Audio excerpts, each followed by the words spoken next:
built a new stadium. They named it Michael A. Monsoor Memorial Stadium. The golden trident at the Sealsway yard line.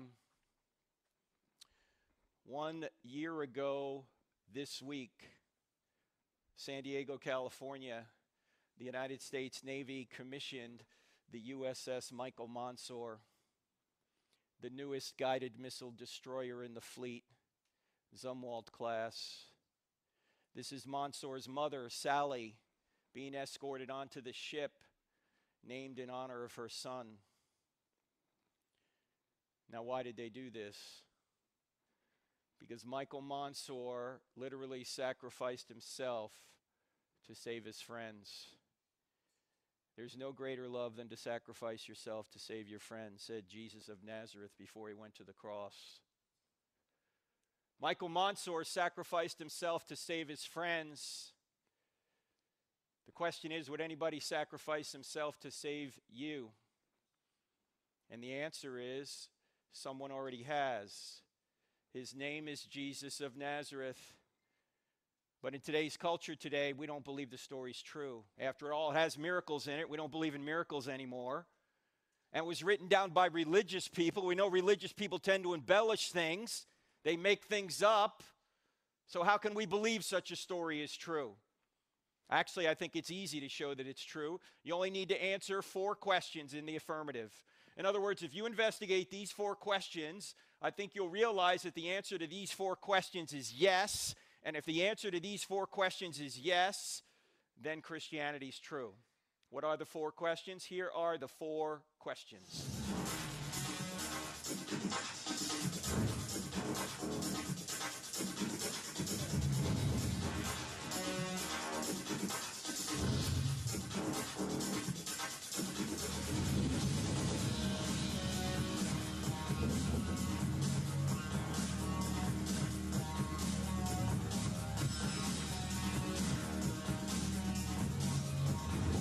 Now that is some pretty groovin' and loud music.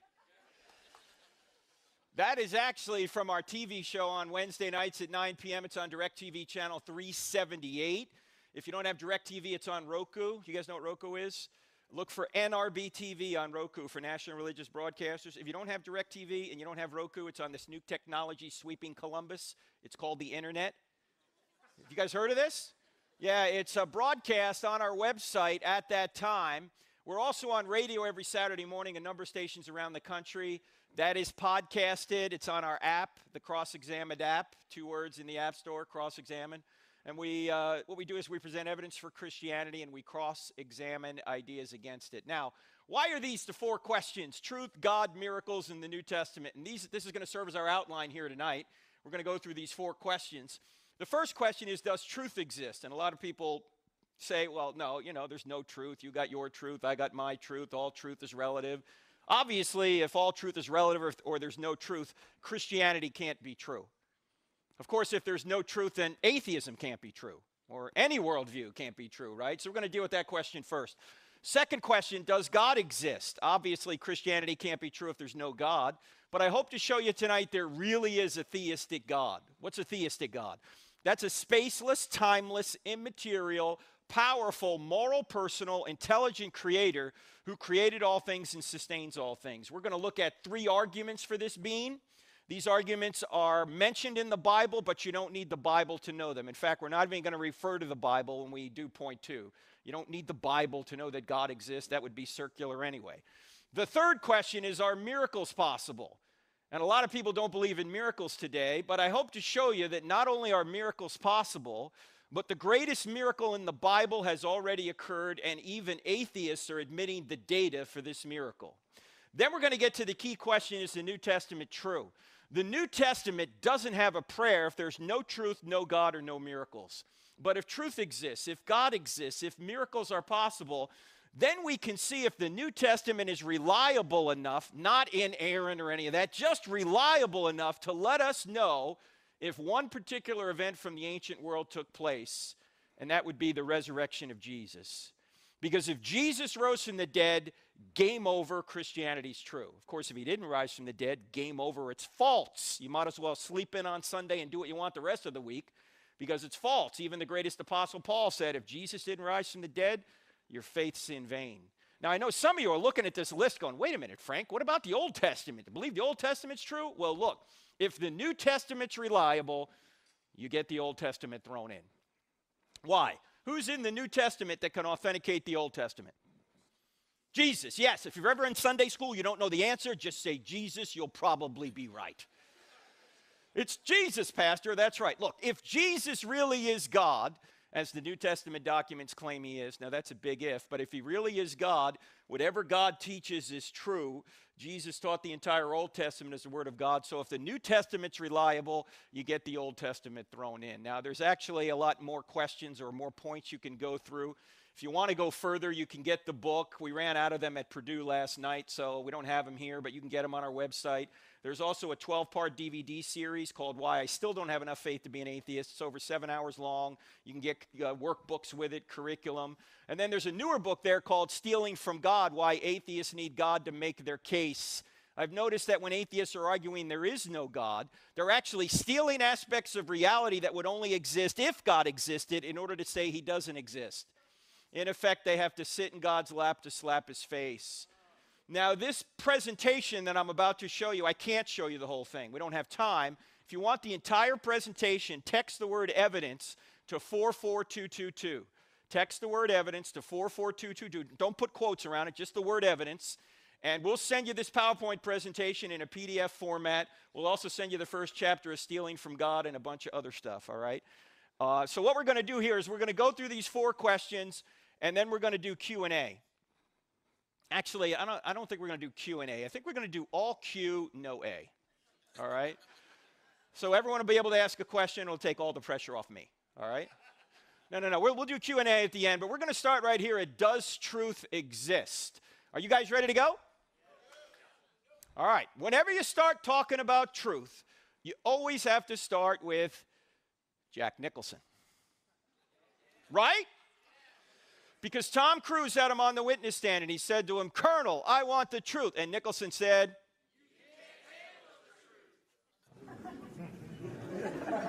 Buckeyes, Purdue did it better last night. I mean, please. If he had said it that way, the movie would have gone nowhere. You can't handle it. That's not how he said it. Here's how he said it. You can't handle the truth. All right, let's try that again. I want the truth. You can't handle the truth. Now that felt better, didn't it? That did. Well, there's a lot of people that can't handle the truth. They're saying, you got your truth, I got my truth, there is no truth, all truth is relative. Well, if you don't get anything outside of what we talk about here tonight, this is probably the most important thinking skill we're going to talk about. In fact, whether you're an atheist or a Christian or anywhere in between, this will be helpful. And this thinking skill is so important that half of what you need to know in order to find truth, you'll know by this thinking skill. It takes only 5 minutes to learn. And what this thinking skill will do for you is it will help you avoid what is false.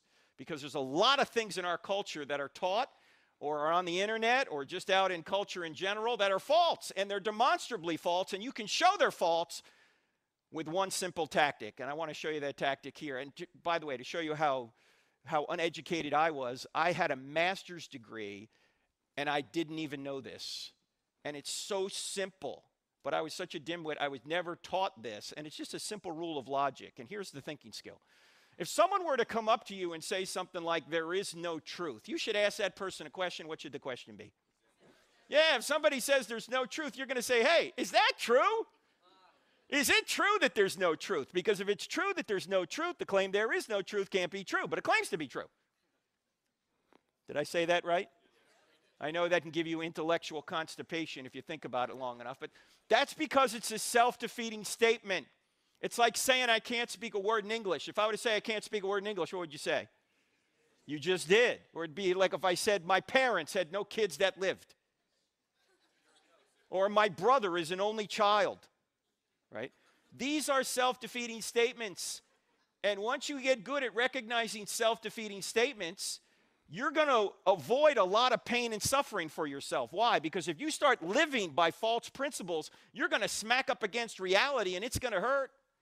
You got to avoid what's false, and that's what this little tactic does. And here's the tactic. What you do is you turn the claim on itself. Turn the claim on itself. So somebody says there's no truth, you turn the claim on itself and you say, is that true? Let's do a few more of these. How about if somebody says all truth is relative? Yeah, just say, is that a relative truth, right? Because that's an absolute truth, claiming all truth is relative. You see that? Or suppose somebody says there are no absolutes. Yeah, is that an absolute? Or are you absolutely sure? How about if somebody says you can't know anything? How do you know that you can't know? Okay, you guys are sharper than Purdue. I'm just telling you right now. Now you're with me on this. How about if somebody says you should doubt everything? Should we doubt that? You ever notice that skeptics are skeptical of everything but skepticism? Why don't they doubt that? By the way, whether you're a Christian, atheist, anywhere in between in here, how many people in here sometimes doubt that what you believe is true? Look, I do. I mean, if you don't doubt, you're probably not thinking very much, right? I mean, I've written books on this stuff, and sometimes I wake up in the morning and I go, I don't even know if this is true. You ever do that? But then I start thinking about my doubts, and I realize that my doubts are more emotional than they are intellectual. In other words, the evidence for Christianity is really good, but I'm having a bad day, so I go, I don't think it's good. I don't think it's good. Another day, fine, everything's good. Bad day, don't know. Good day, fine, bad day, don't know. Good day, fine, bad day. What's changing? Me or the evidence? Me, I'm going up and down. In fact, sometimes people will say at an event like this, or they'll email me and they say, Frank, I used to be a Christian, but I lost my faith. Now, I don't mean to be unkind, but since I'm from New Jersey, sometimes I am. And I almost want to say, when they say I lost my faith, I almost want to say, So? Because your psychology changed? Are you telling me God no longer exists? Because your psychology changed? Jesus didn't rise from the dead? Your psychology can change every day. Your psychology will not tell you whether or not anything is true, much less Christianity. What will tell you whether something's true? The evidence will. Concentrate on the evidence, not your psychology going up and down. And I think if you really concentrate on the evidence, you'll realize that Christianity, it really does appear to be true. And what you ought to do is you ought to start doubting your doubts, because if you start doubting your doubts, then you're back to knowing something for sure. Have you guys thought about doubting your doubts? I doubt it. Oh, how about this? You hear this a lot. There's no truth in anything but science. Turn the claim on itself. Somebody says there's no truth in anything but science. What would you say? Is that a scientific truth? No, that's a philosophical claim. You can't prove that in the laboratory. In fact, all disciplines are built on philosophy. When you get a PhD, what does the PhD stand for here at The Ohio State University? It stands for philosophy, right?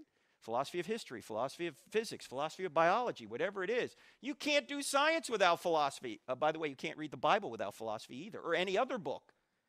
Science is built on philosophy. In fact, in the book Stealing from God, we have a chapter on science in there, and the title of the chapter is Science Doesn't Say Anything. Scientists do. Why? Because all data needs to be gathered, and all data needs to be interpreted, and who does that? Scientists do that. Now, sometimes they're interpreting the data based on their pre-existing atheism. Even though the evidence may point towards some sort of intelligence, they've already ruled intelligence out before they looked at the evidence. So is it any wonder they always conclude it's got to be a natural cause? That's a result of philosophy, not science. Now, think about this. Most of the most important things in life have nothing to do with science. Honey, do you love me? I don't know. Let's run an experiment. No! Oh, how about this? You hear this a lot too. You ought not judge. Somebody says you ought not judge. What are you going to say? Yeah, then why are you judging me for judging? Because it's a judgment. You notice that? You say, wait a minute, Frank, time out. You claim to be a Christian. Didn't Jesus say don't judge? Nope. Never said it.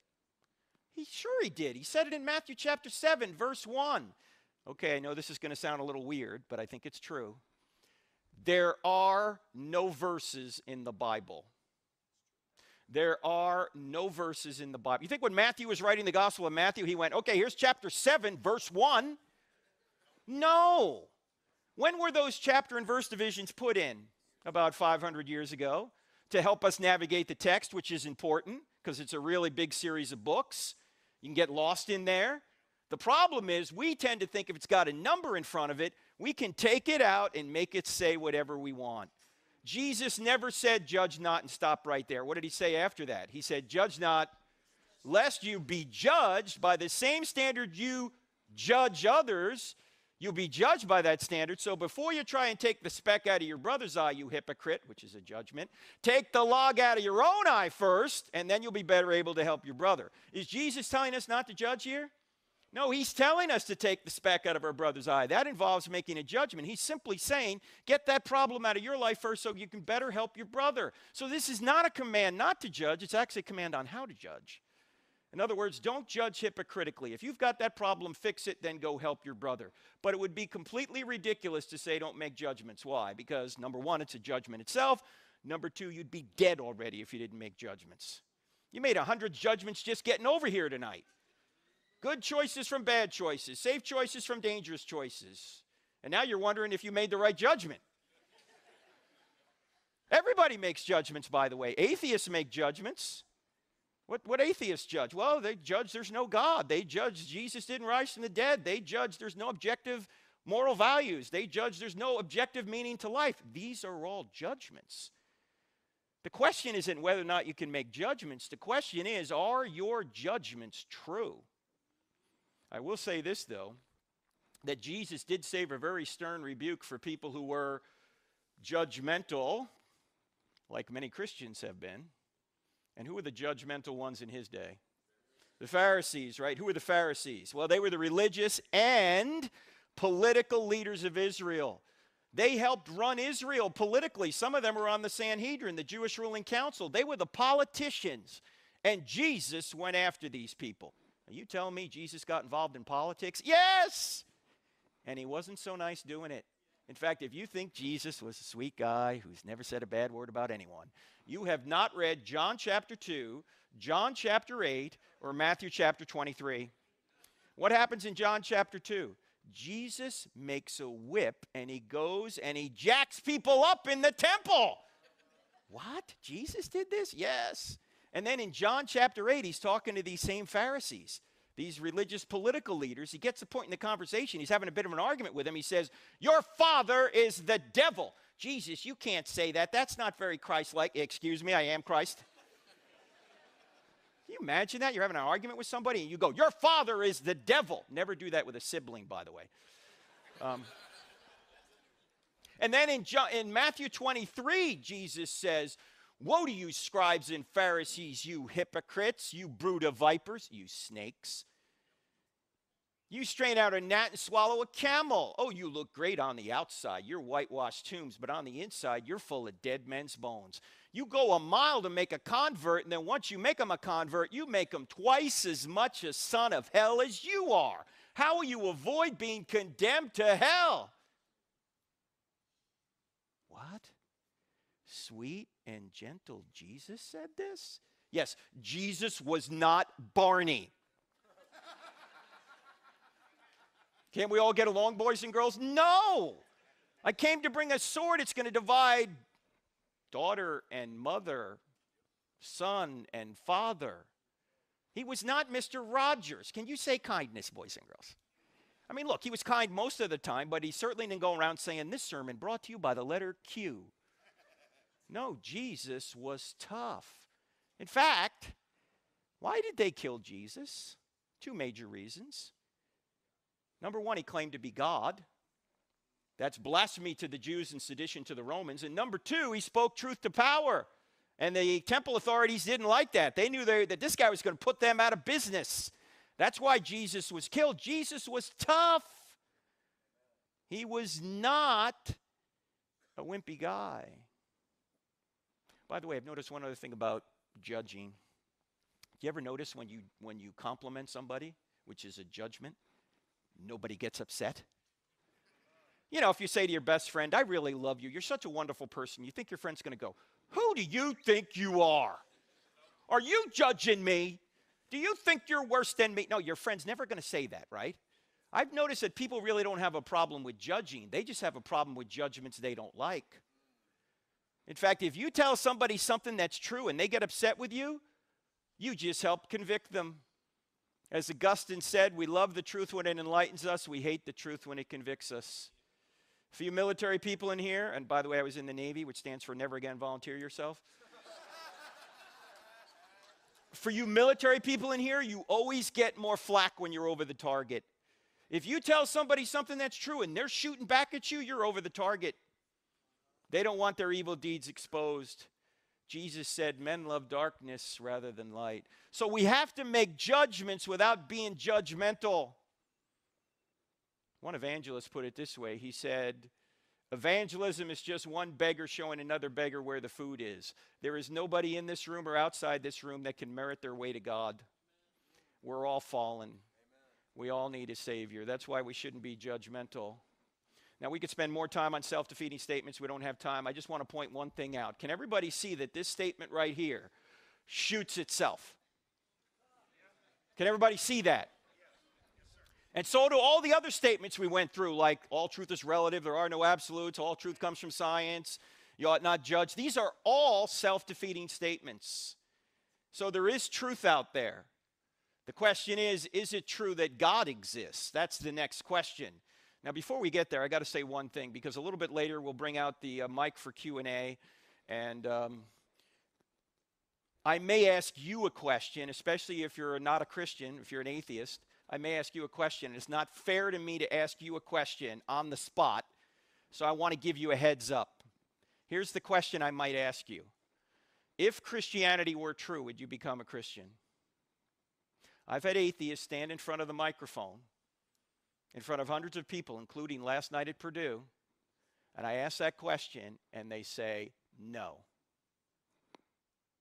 No? Wait. I thought you claimed to be reasonable. How's that reasonable? You wouldn't believe something if it were true? Well, it's not reasonable. The problem isn't here. The problem's here. They don't want it to be true. They don't want there to be a God. Why? Because they want to be God. They want to be God of their own lives. You see, most of us, we're not on a truth quest. We're on a happiness quest. And we're just going to believe whatever we think is going to make us happy. Here's the problem. You can make yourself happy over the short term, doing a lot of fun but ultimately destructive things, yet over the long term, it's a disaster. And everyone in this room over 40 knows what I'm talking about, because many of us have tried it ourselves, right? The only way to get ultimate contentment is to go straight through truth, and Jesus is the truth. So think about that question. If Christianity were true, would you become a Christian? If you hesitate or you say no, the problem is not in the mind, the problem's in the will. But let's move on to the next question. Is it true that God exists? Does God exist? I mentioned, and we're going to spend the majority of our time actually on point 2, because it's an important question. I mentioned that we're going to go through 3 arguments. Here are the 3 arguments for a theistic God. These are all in the book. The first is from the beginning of the universe, known as the Cosmological Argument. Cosmological comes from the Greek word cosmos, which means world or universe. It says if the universe had a beginning, it must have had a beginner. The second argument is from design, known as the Teleological Argument. Telos is a Greek word meaning design or purpose. And it says if there's design in the universe and design in you, a living thing, there must be a designer. Now, these 2 arguments have some scientific evidence behind them. We'll see some of that. The third argument doesn't have any science behind it, yet it's the argument every single person in this room has known since you were a very small child, and it's the argument from morality known as the moral argument. And it says if there's one thing morally wrong out there, just one, like it's wrong to torture babies for fun, or it's wrong to murder 6 million people in a Holocaust, then there has to be a God. Why? Because if there is no standard beyond humanity, then everything's just a matter of opinion. That's just your opinion against the baby torturer's opinion, or your opinion against Hitler's opinion. But since we know those things really are wrong, there must be a standard of righteousness beyond us, and that standard of righteousness, goodness, and love is what we mean by God's nature. Okay? We'll get to that later. We got to start right here at the cosmological argument. Now, you got to admit, it was worth coming out here tonight just to see God do that. I mean, did you see that? Did you see the way God just floated right? Let's take another look at that, can we? Look at that. Now, this is the argument that many say points back to the big.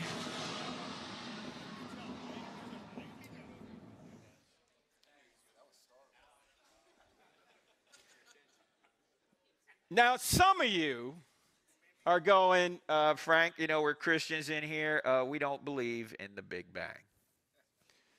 You guys don't believe in the Big Bang? I believe in the Big Bang. I just know who banged it. In fact, the evidence for the Big Bang is so good that even atheistic scientists are admitting the data for it. For example, Stephen Hawking, who was the top physicist in the world until he died a couple of years ago, put it this way.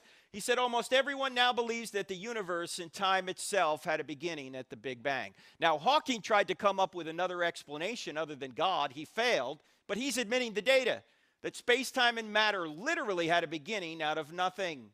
A colleague of his, an agnostic astronomer by the name of Alexander Vilenkin, who teaches at Tufts University, put it this way after looking at all the evidence. He said, with the proof now in place, cosmologists, and by the way, a cosmologist is not someone that puts on your makeup, right? A cosmologist is someone that studies the origin of the universe.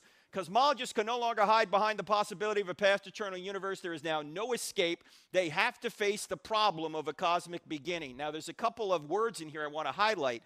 Usually, scientists don't use the word proof because science is tentative. But Vilenkin thinks that so many lines of evidence cross at one point, he's calling it a proof. He also says it's a problem. Why? Because if space-time and matter literally had a beginning out of nothing, there's no natural cause that can account for it, because all of nature was created. Now, Vilenkin, again, is not a Christian. He's not even an atheist. He's an agnostic. He doesn't know. But he's admitting what appears to be the data for the first miracle. Now, we're not going to go through the data. Why? Number one, we don't have time. Number two, it's all in the book. And number three, it's not controversial. Even the atheists are admitting it. If you want to ask about it during the Q&A, you can. I just want to jump to the bottom line, the implication of this, and it's this. If the universe had a beginning, it must have had a beginner. We got two options. Either no one created something out of nothing, which is the atheistic view, or someone created something out of nothing, which is the theistic view. Now, here's my only question. Which view is more reasonable? No one created something out of nothing, or someone created something out of nothing? Well, I was at Texas A&M probably 10 years ago. I put a slide like this up, and an atheist said, oh, I think number one is more reasonable. I said, time out, let's look at number two. Number two says someone created something out of nothing. Now, that is a miracle, right? But at least you got someone. Number one is a miracle with no miracle worker. That's clearly absurd. By the way, do you realize that everybody, regardless of your worldview, believes in at least one miracle? Christians believe in that someone created something out of nothing. Atheists are believing that no one created something out of nothing. Now, I said to the audience that night at Texas A&M, I said, to show you how seriously we all take the law of causality. By the way, the law of causality doesn't say everything has a cause. The law of causality says everything that comes to be has a cause. There's got to be an uncaused first cause. It's either the universe or something outside the universe. But there's got to be what Aristotle would call the unmoved mover. There's got to be an uncaused first cause. Okay? So I said to the audience at A&M, to show you how seriously we all take the law of causality, that things don't pop into existence out of nothing, by nothing, without a cause. There is nobody in this auditorium here tonight who is currently worried that as you sit here, a hippopotamus has appeared out of nothing, by nothing, in your dorm room and is currently pooping on your pillow. Right? You're not worried about that. You're not worried that a bull elephant is just going to appear in this room right now out of nothing and charge over people, right? You don't worry about those things because you know that things don't pop into existence out of nothing, by nothing, without a cause. And if the whole universe could do so, why doesn't everything do so? Why don't Teslas pop into existence out of nothing, by nothing, without a cause? You wake up one morning, your Toyota Corolla is a Tesla. And you go, man, how do I charge this thing? You know. Why don't MacBook Pros pop into existence out of nothing, by nothing, without a cause? Could have saved me $4,000. If you're hungry after this seminar tonight and you want to have a pizza, does it make sense to order one? Or should you just sit in your room and wait and hope one pops into existence out of nothing, by nothing, without a cause? No, it seems to me the atheists have all the faith.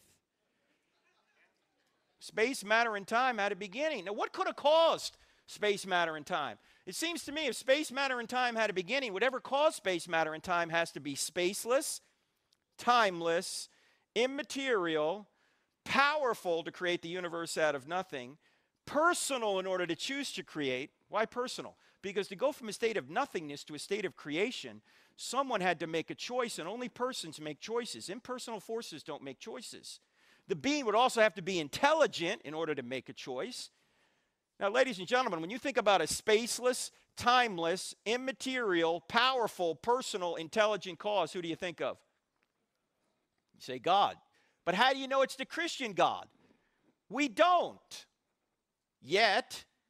We haven't done enough research yet. This could be Allah or some other theistic or deistic God.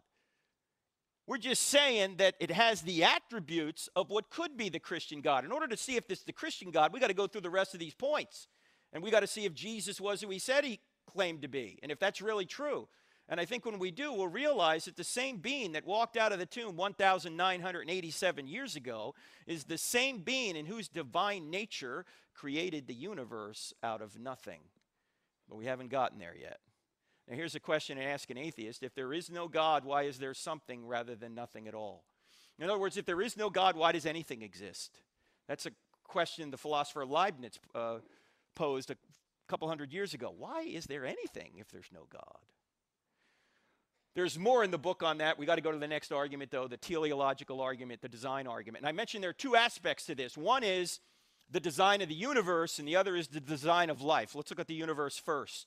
Scientists have discovered in recent decades that the universe is fine-tuned. That if you were to change any one of a number of factors about our universe, virtually imperceptibly, there'd either be no universe or no universe that could support life. Let me just give you two of probably a dozen of these things. The first is from Stephen Hawking, again the atheist, who put it this way. He said if the expansion rate of the universe was different by 1 part in 1,000 million a second after the Big Bang, the universe would have collapsed back on itself or never developed galaxies. You change the expansion rate, that infinitesimal amount, none of us are here. Now, you can't make any sort of evolutionary kind of explanation for this. Why? You can't say, well, it just evolved to this point. Because this is the initial expansion rate. It started that way. Seems to me the same being that created space, matter, and time is the same being that fine-tuned the expansion rate from the very beginning so we could be here right now. Also, the gravitational force, if it were altered by more than 1 part in 10 to the 40th power, we wouldn't be here. What's 1 part in 10 to the 40th power? That's 1 part in 1 with 40 zeros following it. You say, Frank, I can't get my head around that number. I know, neither can I. So let me give you a tape measure. Or I'll give you an example using a tape measure. Take a tape measure and stretch it across the entire known universe. That's a long way. You can't get that tape measure at Lowe's. Set the gravitational force at a particular inch mark on that tape measure. I realize gravity's not measured in inches. This is just to give you a scale idea in your mind. If the strength of gravity were different by 1 inch in either direction across the scale as wide as the entire known universe, we wouldn't be here. I don't have enough faith to believe that that value just landed there by chance. And oh, by the way, is chance a cause? Does chance cause things? Who caused this? Chance. He was just here. No. Chance is not a cause. Chance is a word we use to describe mathematical possibilities. Chance doesn't do anything. In fact, when scientists are using the word chance, you know what they really mean? We don't know. Look, there's only 2 possibilities with regard to this value. Either this value was designed or it wasn't. What's more reasonable? Seems to me it was designed. Now, there's many more of these factors. We don't have time to get into them. But you can also make the argument that our solar system was designed with us in mind. In fact, let's take a look at our solar system here for just a second. This keeps people awake, okay? Here we are, third rock from the sun. If we were just a little bit closer to or a little bit further away, can we turn that down? You can't? Can we go in here and turn it down? Go ahead. Take your time. We got time. Because otherwise, I'm going to lose my mind. Anyway, If we were just a little bit closer to or a little bit further away from the sun, we couldn't survive. A little bit closer to, we'd burn up. A little bit further away, we'd freeze. We are what scientists call the Goldilocks zone. It's not too hot. It's not too cold. It is, that's a lie. It's too cold here in the winter. Okay, I live in Charlotte. This is too cold, all right? The axial tilt, 23.5 degrees. Change that slightly. We don't need this. Thank you. Give that man a hand right there. Yeah. You can turn it up a little bit. That little ambiance we had going there. Little rumble. The axial tilt, 23.5 degrees. Change that slightly. We don't exist. Earth rotation, 24 hours. Change that slightly. We don't exist. The size and distance of the moon from us. Change that slightly. We don't exist. In fact, if Jupiter was not in its current orbit, we couldn't be here. What does Jupiter do for us? It's a cosmic vacuum cleaner. Its gravitational force is so strong that it attracts most of the meteors and space junk to it rather than us. In fact, if you take a close-up look at Jupiter, you see these purple marks here? Oh, you can turn it down now. Thank you. See these purple marks here? Those purple marks are comet fragment strikes that are bigger than the Earth. The universe is fine-tuned. The sound system is not. Okay, I'm just letting you know, all right? Thank God for Jupiter, because if Jupiter wasn't there, we wouldn't be here. In fact, you want to see the size of Jupiter? Check this out. Just turn it way down. Just put it in Dolby. Whoa.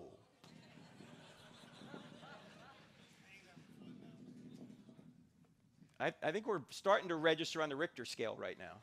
Okay, there's Jupiter, Saturn, Uranus, Neptune, Earth, Pluto. Look at poor Pluto down here. You know, Pluto recently has been demoted as a planet. I don't know about you, but I think it's size discrimination.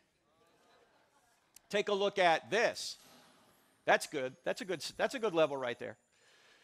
Look, you can hardly see Pluto. Take a look at this.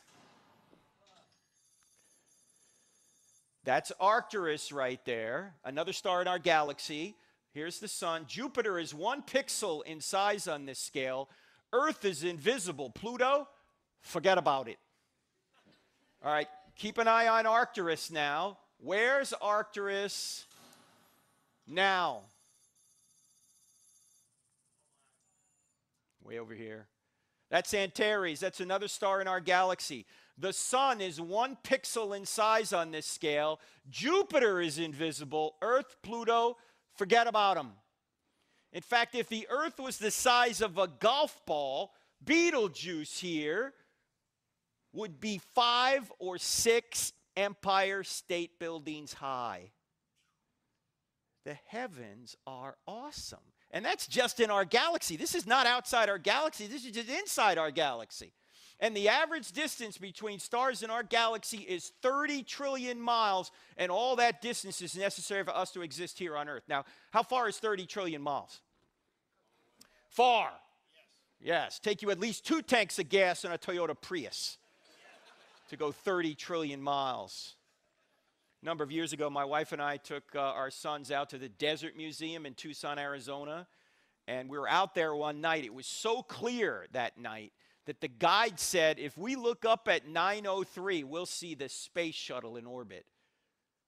I said, come on, we're not going to see the space shuttle. It's only 120 feet long. It's 350 miles up. We're not going to see it. Oh, me of little faith. At 9:03, the guide goes, look! And we look up in the sky. There's an object streaking across the western desert sky relative to us about like this. When it got right about here, it disappeared. I don't know whether Scotty beamed it up or what. Actually, what happened was, despite the fact that we were in total darkness, the space shuttle was so high up that the sun was still reflecting off of it. When it got out of the range of the sun, we couldn't see it anymore. Now, when the space shuttle was in orbit, the space shuttle was traveling at about 18,000 miles an hour. That's 5 miles per second. You got trouble getting to school in the morning? Take the space shuttle. You'll be here 5 miles a second. Think about how fast that is. Well, I did a little calculation and try and figure out how long would it take us if we could get in the space shuttle and go from our star, the sun, to another star in our galaxy, an average distance away 30 trillion miles. In other words, how long would it take us to go 30 trillion miles if we could go 5 miles per second? How long? What do you think? Long time. You have to be a math major. Huh? It would take us 201,450 years. That means if you got in the space shuttle at the time of Christ and started traveling from our star, the sun, to another star in our galaxy, an average distance away, you've been going 5 miles a second for 2,000 years, you'd be less than 1/100th of the way there right now. And we're going to explore space. No, we're not. We're not going anywhere in space. It took us 9 years to get to Pluto. There's no way we're going to get out there in space. It's not happening. Now, if you think our galaxy is impressive, the Hubble Space Telescope has done some very impressive photography. In fact, a number of years ago, they trained the Hubble Space Telescope on 1/24 millionth of the sky. What's 1/24 millionth of the sky? Go outside tonight, put a piece of rice on the end of your finger. That piece of rice, if you hold it up at arm's length, would represent about 1/24 millionth of the sky. What did Hubble find when they looked at that 1/24 millionth of the sky? I'm going to show you right here. And I don't know if you can see this here in this graphic, but these are mountains down here, and this is the southern sky in the southern hemisphere. I'm going to show you the video. It's actually a bunch of pictures just put together. I'm going to show you the video from Hubble Ultra Deep Field. You're going to see the constellations come up, and then it's going to zoom in on 1/24 millionth of the sky. There is no audio. It's just video. Are you ready? Here we go. There are the constellations.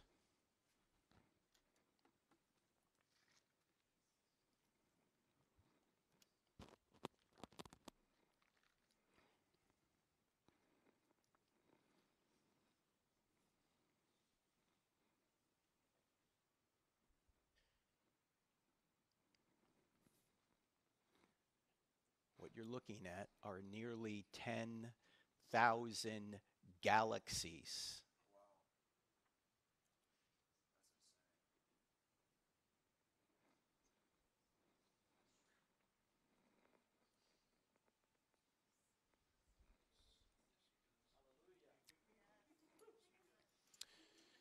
The prophet Isaiah, writing in chapter 40, verse 25, has God speaking, and here's what God says. To whom will you compare me, or who is my equal, says the Holy One. In other words, you want to know what I'm like? Here it is. Lift your eyes and look to the heavens. Who created all these stars and named them one by one? Because of his great power and mighty strength, not one of them is missing. In other words, you want to know what God is like? Look to the heavens.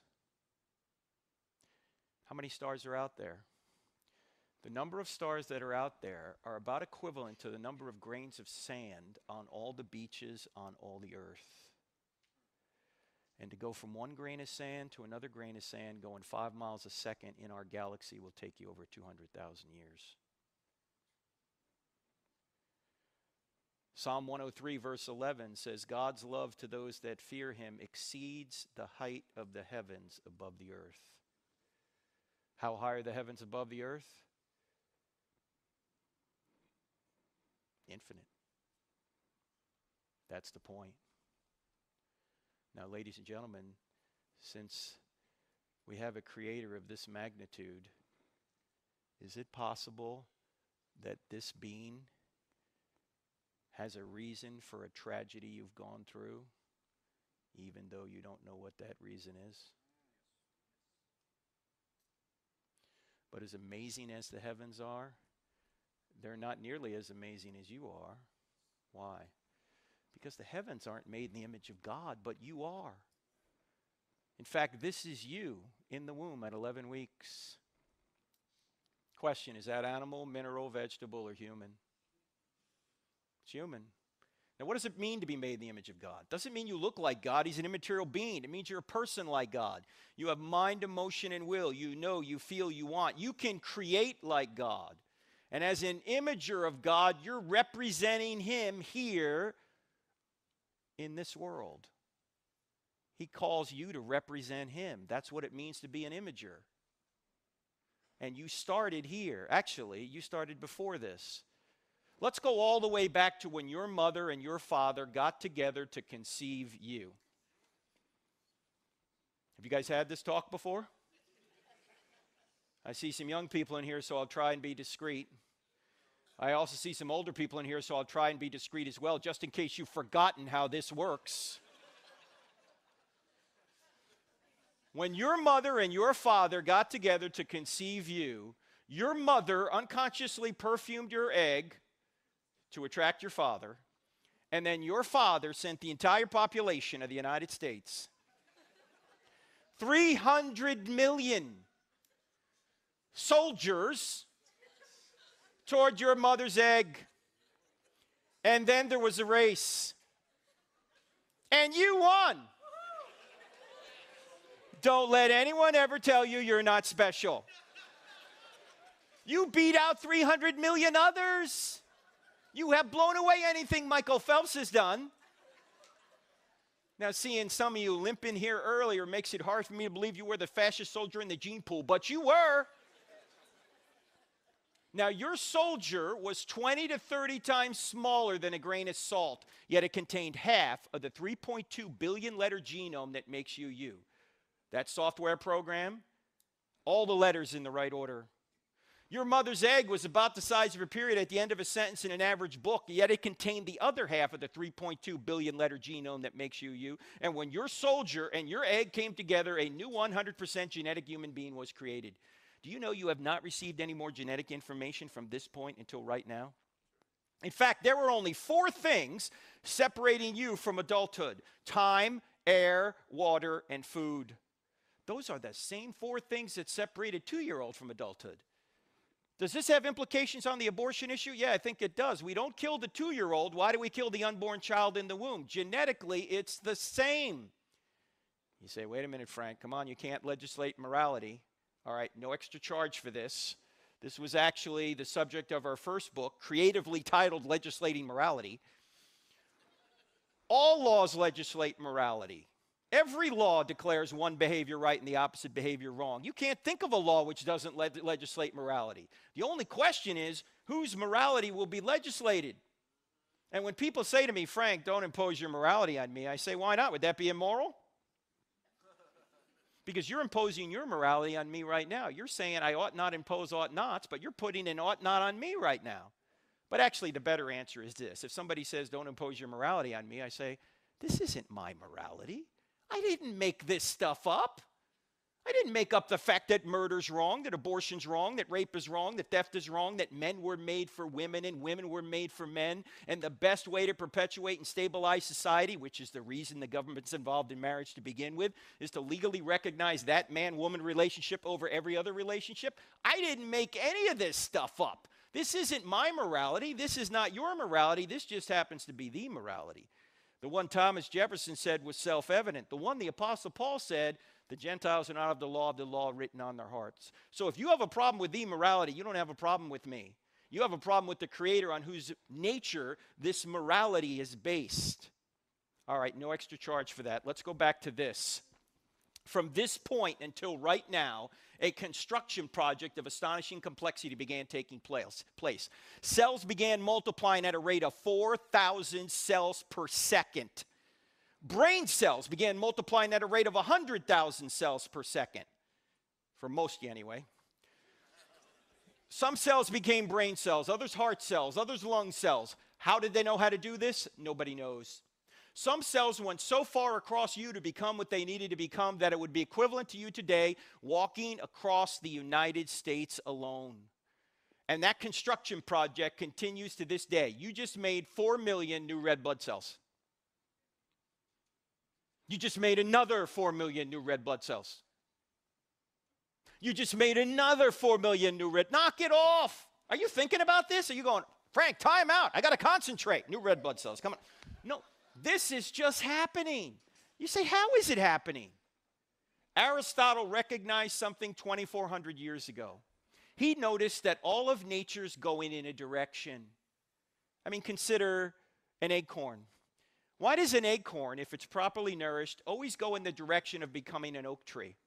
Why doesn't it become an elm tree or a birch tree or a seahorse?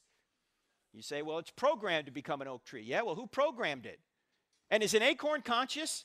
Is an acorn in the ground going, all right, what do I have to do to become an oak tree? No. But it reliably goes in the direction of becoming an oak tree. If it doesn't have a mind of its own, yet it reliably goes in a direction, there must be an external mind directing it toward an end. That is what Aristotle called the unmoved mover. Thomas Aquinas came along in the 1200s AD and he said, this is going to be my fifth way to argue for God, that all of nature's going in a direction. If it's going in a direction, it must have a director. Now notice, this argument has nothing to do with the Big Bang or any of that. This is not a cause way back then.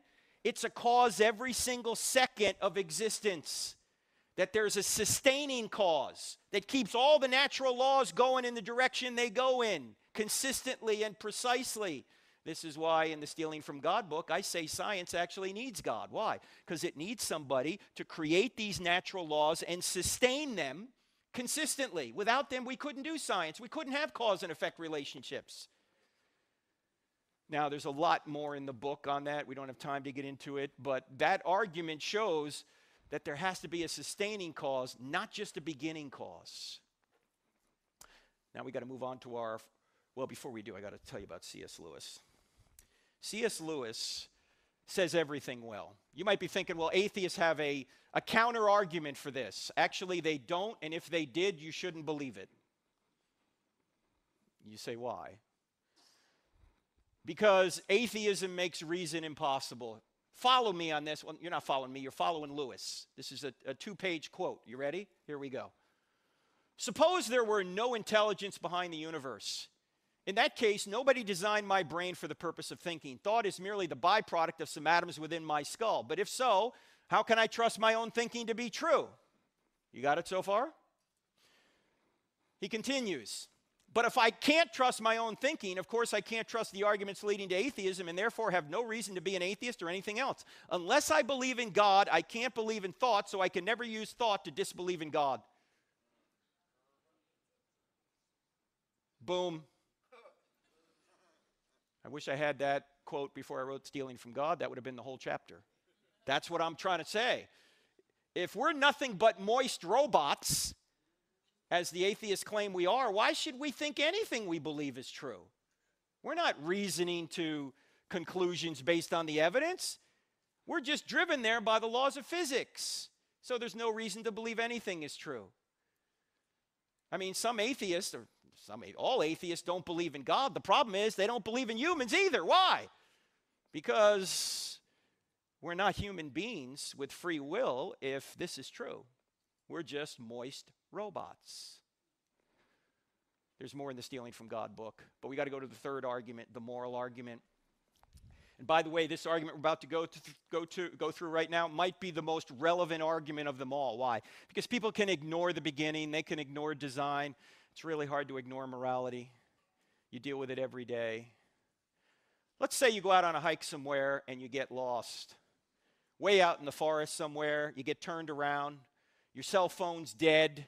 You know the direction from which you came, but you can't find it right now. All you have to get home is a magnetic compass. And you know a magnetic compass is always supposed to point to magnetic north, so if you can find out where north is, you can get home. But instead of this compass pointing to magnetic north, your compass, no matter which way you turn, always points to you. How helpful would that compass be? That's not helpful at all. You know where you are. You're trying to figure out where north is. What question? Why do we think that if the compass of life doesn't always point to us, in other words, if things aren't going just our way, either God doesn't exist, he's evil, or he's forgotten about us? Do you realize that whether or not God exists, you are not the center of the universe, and neither am I? Yet we act like we are. And by the way, is there a moral compass? Is there a right way to live? Or do you get to live however you want? You know, without purpose, there is no right or wrong way to live. This Sunday, when the Chiefs play the 49ers, The only way you could know if your quarterback throwing a touchdown is better than your quarterback throwing an interception is if you know what? If you know the purpose of the game. If there's no purpose of the game, you can't tell whether a touchdown is better than an interception. You got to have purpose to know if something's good or bad, either practically or even morally. What's the purpose? So do we determine right and wrong, or do we discover right and wrong? Discover, yeah, but our culture says, no, you don't discover right and wrong. You determine what's right for you. I was in Sioux Falls, South Dakota about 4 years ago. I was going through all this material in a lot more depth than what we can do right now. We had several nights there. The second night I was there, we had the microphone set up for Q&A, and a couple of young men in their 20s got up to the microphone, and they were atheists. I didn't think anything of it. We just had a nice conversation. The next night we were there, about a 50-year-old man got up to the microphone, and he had a question written on 2 sheets of paper, and he began to read the question. 20 seconds into reading, really 10 seconds into reading the question, he just broke down crying. He couldn't go any further. So I walked off the platform, I went down to him, and all he did was he handed me the 2 sheets of paper, and he said, read it, read it. So I began to read the question as I'm walking back up to the platform. By the time I got back up to the platform, I realized that that man, whose name turned out to be Steve, was upset for 2 reasons. Reason number 1, Steve had recently learned that a supposed friend of his, another 50 or so year old man by the name of Tom, had been sexually abusing Steve's daughter from the time she was age 4 to the time she was age 14, right in his own home, under his nose, never saw it. The second reason Steve was upset was because the 2 young men who were there the night before were atheists, and they were his sons. And they used to be Christians, but as soon as they heard about the news as to what happened to their sister, they said, there is no God. A good God never would have allowed this to happen to our sister. In fact, one of them was going to a Roman Catholic seminary to become a priest, and he walked out of the seminary, he said, that's it, I'm done with God, there is no God. So I said to Steve, Steve, you know, it's okay to be mad at God. In fact, some of the Bible writers are mad at God. Read Habakkuk, read Lamentations, read some of the Psalms. Now, this is not a good long-term strategy, but God can take it. Do you realize, by the way, that you can curse God all day and you're not going to hurt him? He's an infinite being. You can praise him all day and you're not going to help him. He's an infinite being. So why does he want you to praise him and not curse him? For whose benefit? For yours. It's because he loves you. So I said, Steve, this actually does not disprove God. It actually shows that God does exist. And I said, when the time is right, I want you to say this to your sons. If there is no God, then the man who did this to your sister wasn't really wrong. It's just your opinion. Because if there is no right and wrong, if there is no true compass, you can't say he had the wrong compass, right? I mean, where did his compass point? It pointed to him. If there's no true compass, you can't say he has the wrong compass. And I said, this does not disprove God. It actually shows God does exist. Why? Because this wouldn't even be wrong unless there was a standard of good. But a standard of good doesn't exist unless God exists. Not an objective standard anyway. You see, evil doesn't disprove God. Evil may prove there's a devil out there. But evil can't disprove God because evil only shows that good must exist, and good shows that God must exist. Why? Because evil doesn't exist on its own. It only exists as a lack in a good thing. Evil is like cancer. If you take all the cancer out of a body, what do you have? You got a better body. If you take all the body out of the cancer, what do you got? Nothing. Doesn't exist on its own. You take all the rust out of a car, you got a better car.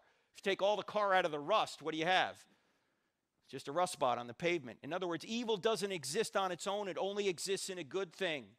And C.S. Lewis, who was an atheist early on in his life, because he thought there was too much injustice in the world, realized he made a mistake, and he ultimately corrected his mistake in the book, Mere Christianity. Here's what he said. As an atheist, my argument against God was that the universe seems so cruel and unjust. But how had I got this idea of just and unjust? A man does not call a line crooked unless he has some idea of a straight line. What was I comparing this universe with when I called it unjust?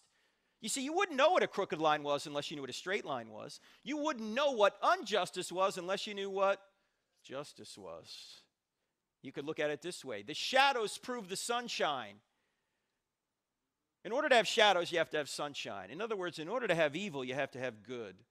Oh, you can have sunshine without shadows. You can have good without evil, but you can't have shadows without sunshine. You can't have evil without good. I know this sounds counterintuitive, but if evil exists, God exists. Now, you can ask the question, why would God allow it to continue? That's another question. We deal with that a little bit in stealing from God. But what you can't say is it disproves him. Because nothing would be evil unless God existed, because he is the standard of good. Now, the guy who did this in Sioux Falls, South Dakota, everyone knows he's guilty. But he's not in jail. Why? Because every time the trial comes up, Jessica, the girl who was abused, psychologically checks out. She can't testify against him.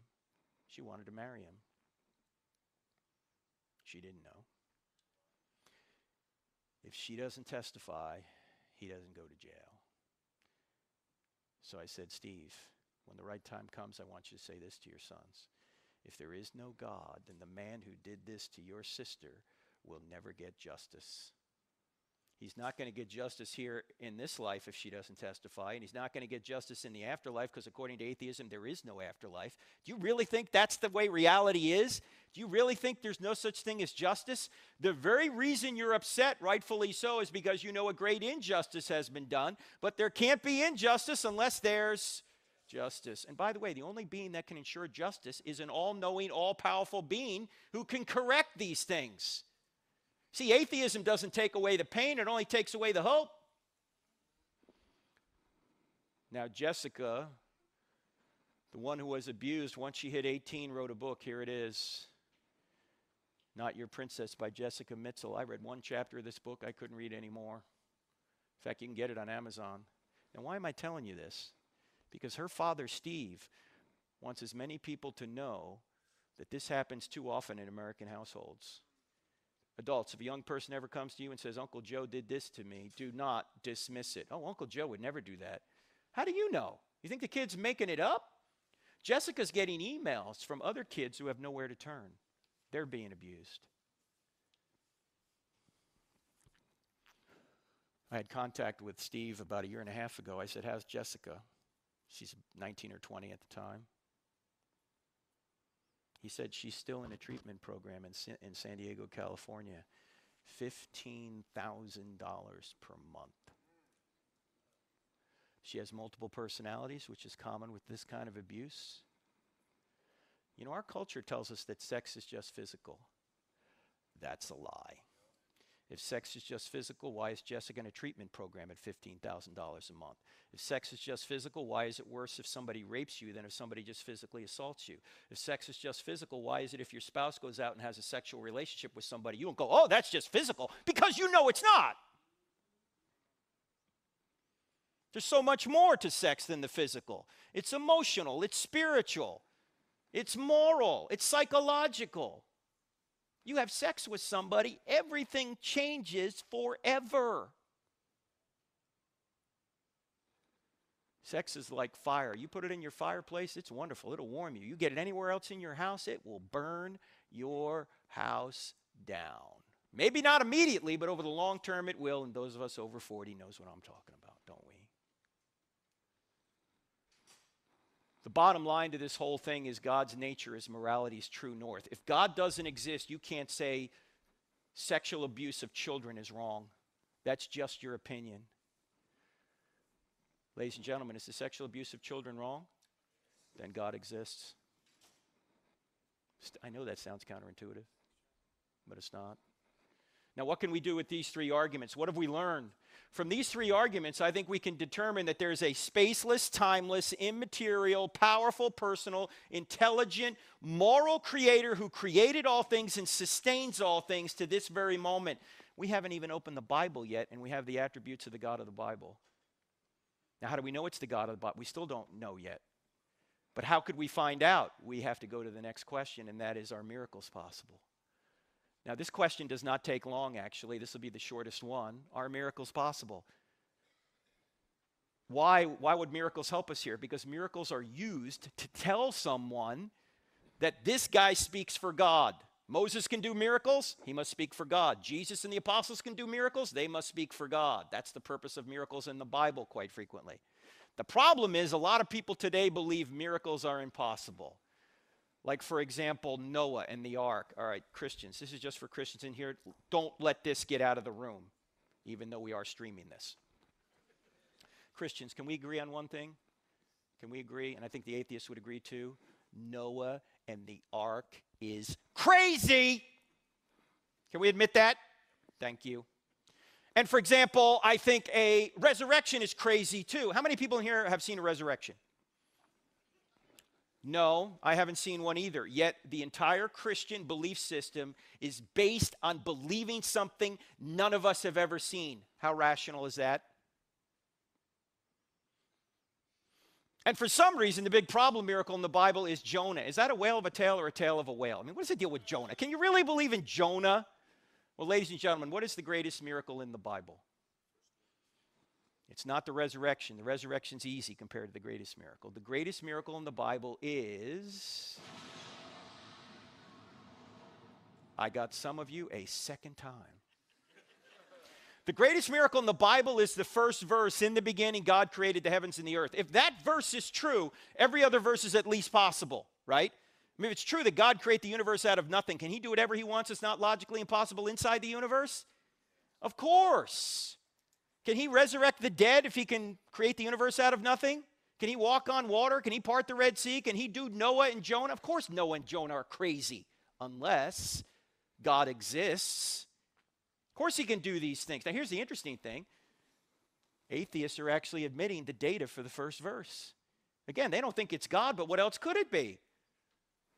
They're admitting it.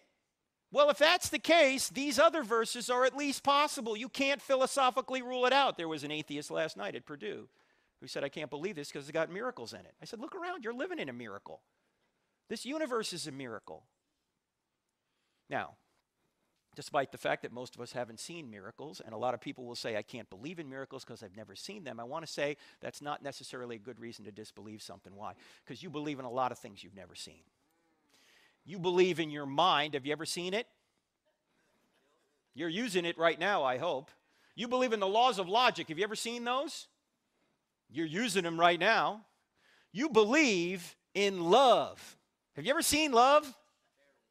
No, you may have loved somebody. You may have been loved, but you've never seen love. Why? It's not a physical thing. It's an immaterial reality. I had a couple of debates years ago with Christopher Hitchens. You guys know who Christopher Hitchens was? He was a brilliant British atheist who sounded more brilliant than he was because he had a British accent. And we're at the College of New Jersey, and during the Q&A, a student asked Hitchens this question, Christopher, what is love? And Christopher, being a materialist, a moist robot, had to say that love is a chemical. To which I said, don't say that to your wife. Honey, do you love me? I don't know. Let me see if I got the chemical. Yeah, I got it today. I don't know if I'll have it tomorrow. Love isn't a chemical. It's an immaterial virtue. And the essence of love is God's nature. And that's why he expresses it to us through Christ. You've never seen gravity. Oh, Frank, come on. No. We have seen gravity. Look at this. There's gravity right there. Nope. You're not seeing gravity. What are you seeing? You're seeing the effects of gravity. We don't even know what gravity is. You know that? We're seeing its effects. And by the way, that's how we know God exists. We reason from effect to cause. We see effects of God. We see a creation, that's the effect. We reason back to a cause, a creator. We see design, that's the effect. We reason back to a cause, a designer. We have a moral law written on our hearts, that's the effect. We reason back to a moral lawgiver. This is what scientists do. They find effects and they reason back to the cause. You've never seen George Washington. You believe in him. Why? Because he's left effects behind that are best explained by the person known as George Washington. Same thing is true of Jesus. You've never seen him. Maybe you have. I don't know. I haven't. But why do I believe in him? Because he's left effects behind that are best explained by the person known as Jesus. So don't buy into this idea that because you've never seen something, you don't believe in it. You believe in a lot of things you've never seen. And by the way, if miracles do occur, and there doesn't need to be a miracle since Jesus and the apostles for Christianity to be true. Now, I think miracles have occurred since then. In fact, my friend Craig Keener at Asbury Seminary has written a hernia-inducing 2-volume set called Miracles, modern-day miracles. You can look into that. But the point is that if miracles occur, they have to be very rare. Why? Because if they occurred all the time, they wouldn't get our attention. For example, suppose people rose from the dead routinely. What would the resurrection of Christ mean to us? Nothing. You go to somebody and go, Jesus rose from the dead to prove he was God. The guy goes, so what? Uncle Joe just rose from the dead 2 weeks ago. Now I got to give the inheritance back. No, it's got to be a rare event. It can't be a regular event. Miracles have to be rare if they're going to get our attention. So you shouldn't expect to see a lot of miracles. But the greatest miracle has already occurred, the creation of the universe out of nothing, so other miracles are possible. And with that, we got to move on to the final question, is the New Testament true? We're not trying to see if it's inerrant or any of this, or if it's inspired. All we want to see is if one event from the ancient world took place, and that is the resurrection of Jesus. Because if that took place, game over, Christianity's true. Now I'm going to give you 8 lines of evidence that all begin with the letter E. We don't have time to look into all of them. I'm just going to list them, and we'll look at 2 of them, all right? They all begin with the letter E. We have early sources. The New Testament is written early, and it has early sources in it. It's got eyewitness details throughout that only an eyewitness would know. It has embarrassing stories in it. I'll explain that in a minute. It also has excruciating deaths. We'll look at that one as well.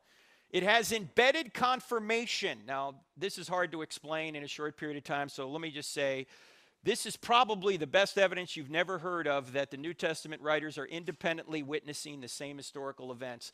And the way you can research this is just Google 2 words: undesigned coincidences. Undesigned coincidences. And it's an undesigned coincidence that the lights have just gone out, either that or I have a brain tumor. What happened to our lights? Huh? Are we past curfew? Well, you guys can see this, right? All right, let's just keep going. Also, there's expected predictions. Those at home, it's dark here. Expected predictions, that deals with Old Testament prophecy. If I only had one Old Testament prophecy to make my case on, it would be Isaiah chapter 53. Also, there are extra biblical writers. People like Suetonius, Thallus, Phlegon, these household names you've probably heard of.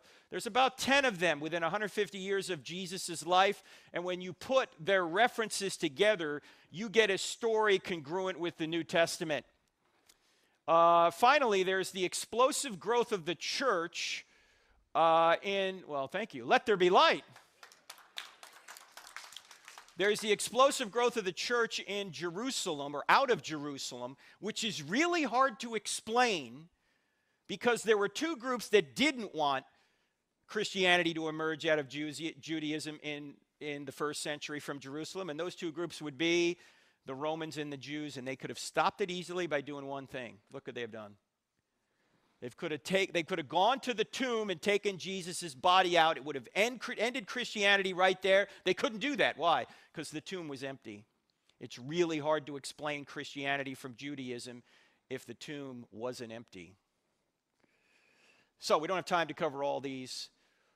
Let's start with embarrassing stories. We'll just look at a couple of them. What are embarrassing stories?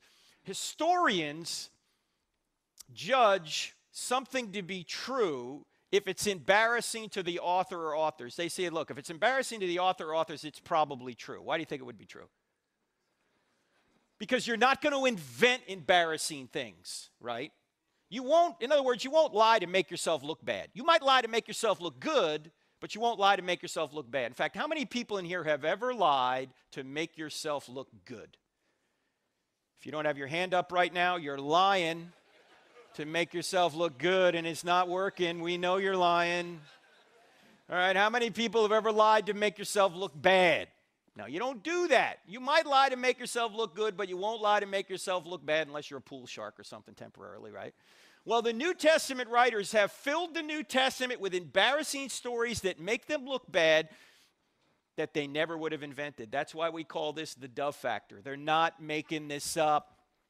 Let me just give you a few of them, of many. Peter, the leader of these new disciples, is called Satan by Jesus. Do you think they invented this? Do you think Mark, who wrote this down at one point, said to Peter, hey, Pete, I'm going to make this a real interesting story. I'm going to have the Lord call you Satan. What do you think Peter would have said? Have him call you Satan. Look, I'm the leader here. This doesn't look good. And then Peter says, Lord, I'll never deny you. What does he wind up doing? He denies him 3 times after saying he never would. And then at the crucifixion, all the disciples, maybe with the exception of one, they all run away. This is like a Monty Python movie. Run away! They're all cowards. And who are the brave ones? The women. The women are the brave ones. Now, who wrote the New Testament down? Men. Now, what man is going to invent that he was hiding for fear of the Jews why the women went down and discovered the empty tomb? Would any man here invent that? No way. I mean, if I was inventing it, I'd make myself look good, wouldn't you?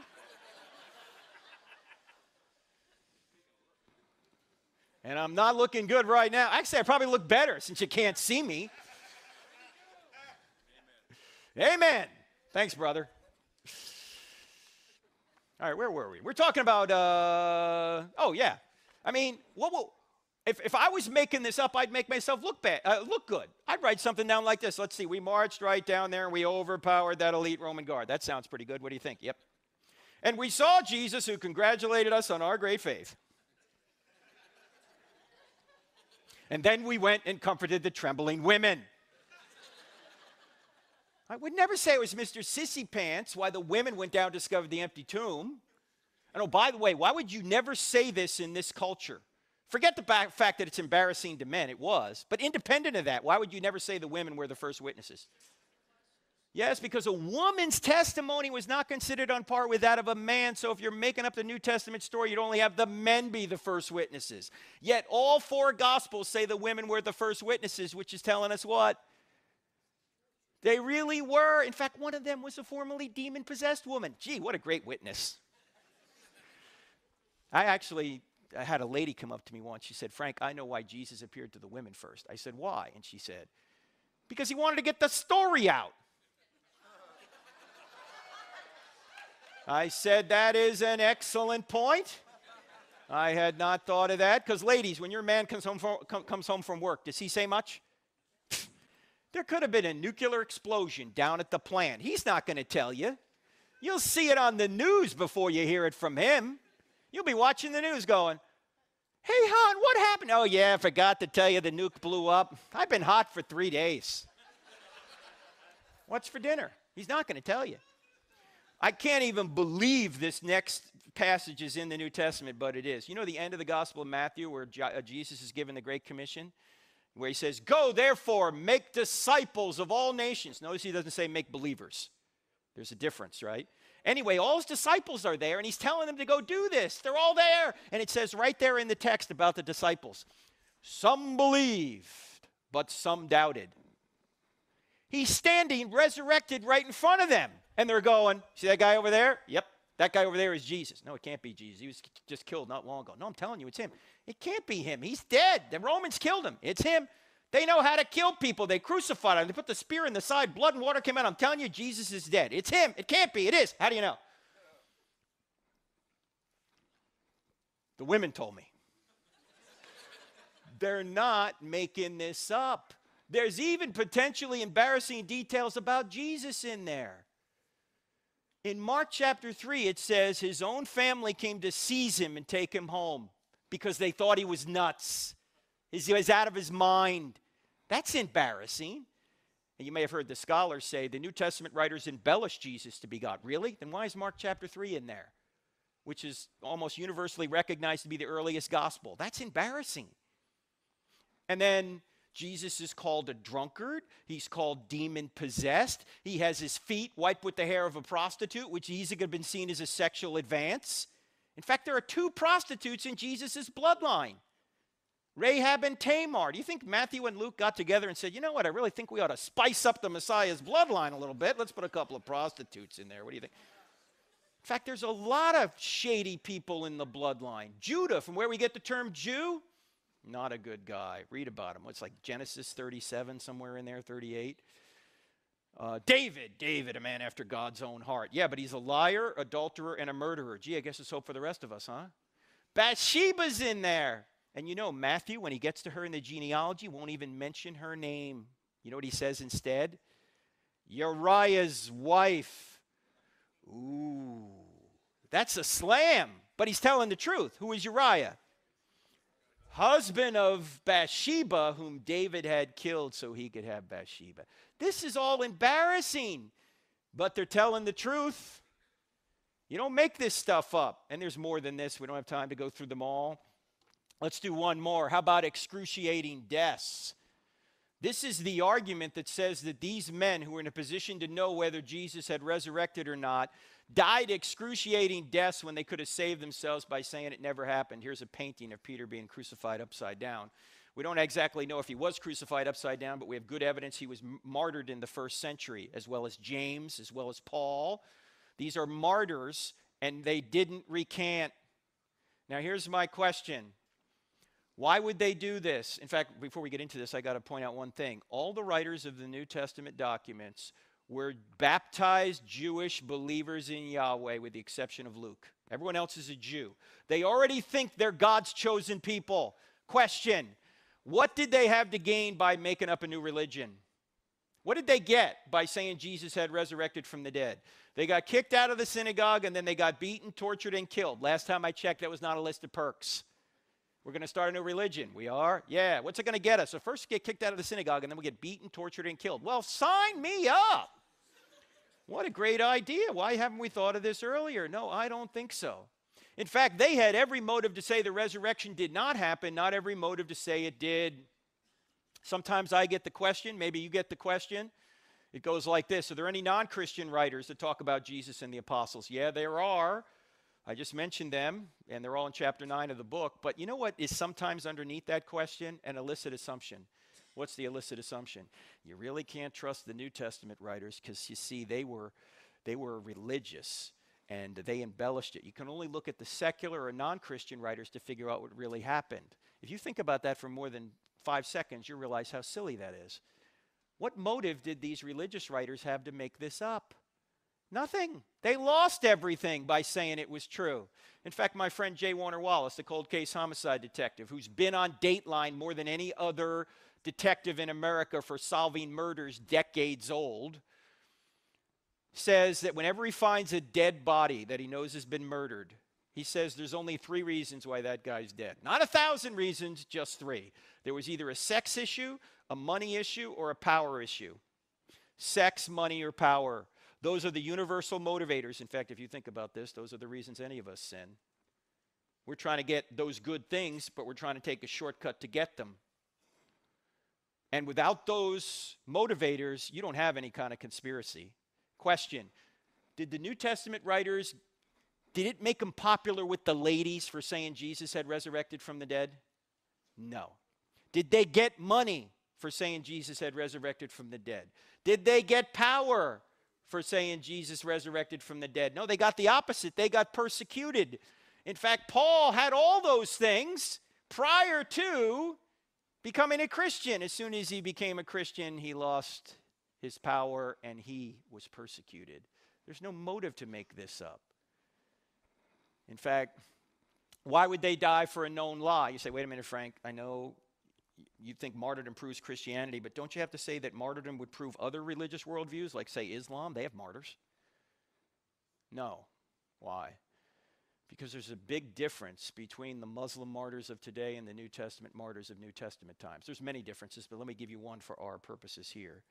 The Muslim martyrs haven't witnessed anything. They just have faith that Islam is true. The New Testament martyrs, on the other hand, witnessed Jesus rise from the dead. They saw Jesus. They touched Jesus. They ate with Jesus. They verified with their own senses that Jesus had risen from the dead. And they went to their deaths anyway. You see, many people will die for a lie they think is the truth. Nobody will die for a lie they know is a lie. And the New Testament writers were dying for an empirically verifiable claim, one that they verified with their own senses. Now, what I'm about to say here in summary of this section is going to sound like heresy for those of you in here who, like me, believe the Bible's inerrant. But it's not heresy. Just stick with me for a second, okay? Christianity is not true because a series of documents we put under one binding we call the Bible says it's true. In fact, Christianity would be true if the Bible never existed. Say, how can that be? Because Christianity is not based on a book. Christianity is based on an event, the resurrection. Do you realize there were thousands of Christians before a line of the New Testament was ever written? Frank, how could you be a Christian without the book of Romans? Was Paul a Christian before he wrote the book of Romans? Yeah, he wrote the Christian because he was. Or he wrote the Romans because he was a Christian, because the risen Jesus appeared to him. Was John a Christian before he wrote the Gospel of John?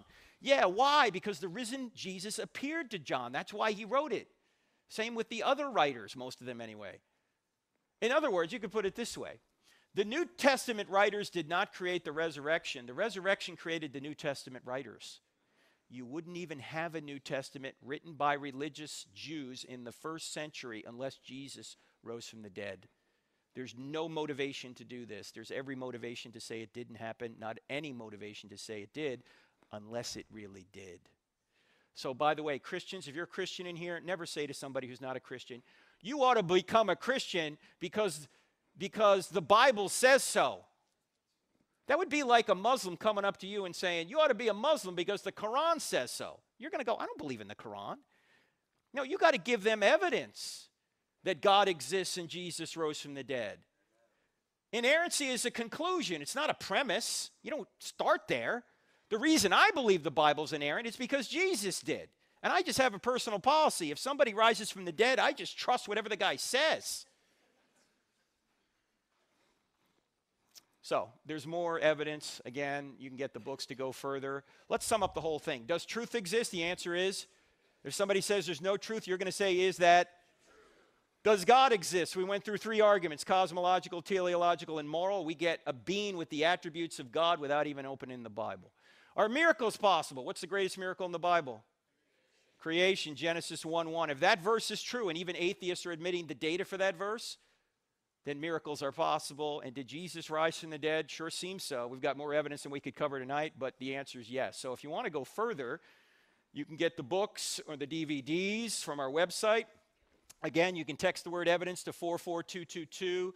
We're now teaching online courses. I'm teaching some online courses, as is Gary Habermas, the top guy in the world on the resurrection. Dan Wallace, one of the top manuscript experts, is teaching a course for us right now online, and several other people as well. Check that out on our website. We're on YouTube, Twitter, and Facebook. We're streaming this right now on YouTube and Facebook.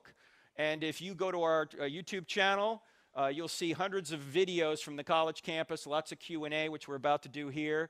And if you subscribe to our YouTube channel, you'll see whenever a new video comes out. We put out 1 or 2 videos per day, so you can check that out. In fact, we're so into YouTube, Twitter, and Facebook, we've actually combined these 3 into one social media platform. We call it YouTwitface. Yeah, it's kind of a Jersey thing. Have you signed up for YouTwitface yet? We're on radio Saturday morning, and we're on DirecTV Wednesday nights. And if you don't do anything else, download the free CrossExamined app. 2 words in the App Store, CrossExamined. And it's got not only the app, or it has not only the podcast on it, it streams the TV show and has a quick answer section to basic questions right there. All right. Now, it's true. So what? Before we take your questions, we kind of have to land the plane here and say, okay, let's say Christianity's true. What does it mean to me? Well, you know what it really means? It means that somebody actually did die for you. Jesus of Nazareth. And that if you accept his free gift, you can have your sins forgiven and his righteousness given to you. When I was in the Navy, I was in naval aviation, so we had to earn wings, which were hard enough to earn. But there's nothing more difficult in any military to earn than the Golden Trident. That's what the SEALs earn. Very few people that start SEAL training get through it. 5, 10, maybe 15%. Those that do get through the SEAL training and become SEALs wear that trident with pride. It is their identity. Very few people can wear it. When Michael Monsoor was buried in Rosecrans Cemetery in San Diego, California, just about every Navy SEAL on the West Coast showed up for his funeral.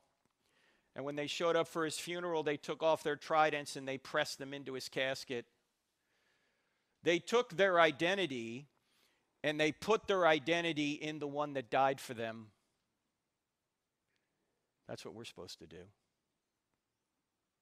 Our identity is in our Creator and the one that died for us. But our culture will say no. Put your identity in your political party, or put your identity in your ethnic group, or put your identity in your race. By the way, there's only one race, the human race. Or put your identity in your sexual orientation, or your partner, or your spouse, or your bank account, or your vocation, or your school. None of those things are ultimate, ladies and gentlemen. The only way you're ever going to achieve contentment is to put your identity in your Savior, the one that not only died for you, but the one that rose again to offer you eternal life.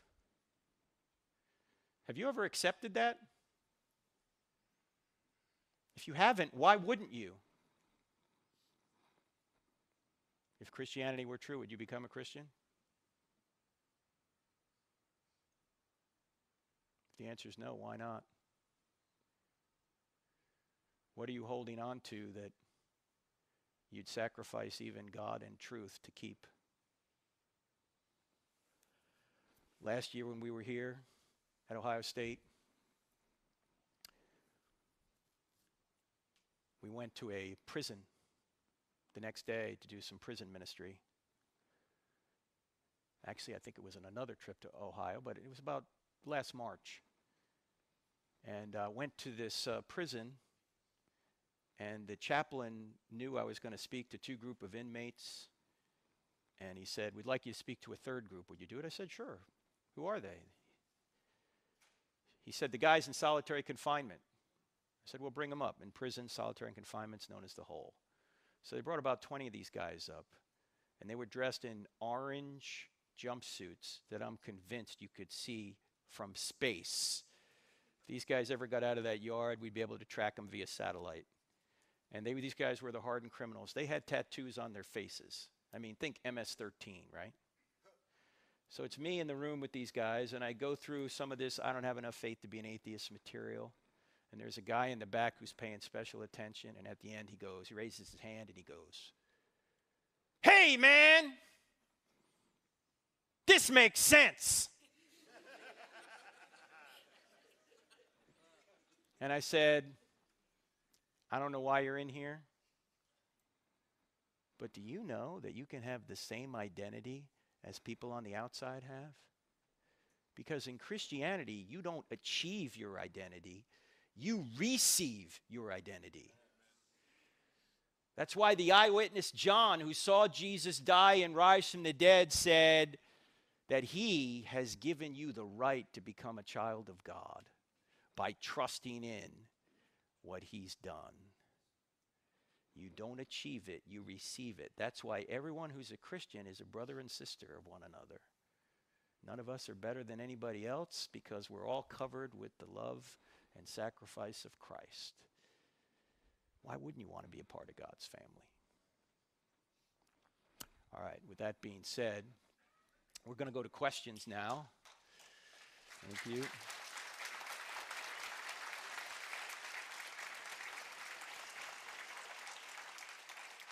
And let me say, as Clint, by the way, it's the great Clint Bolin right here. He makes everything work when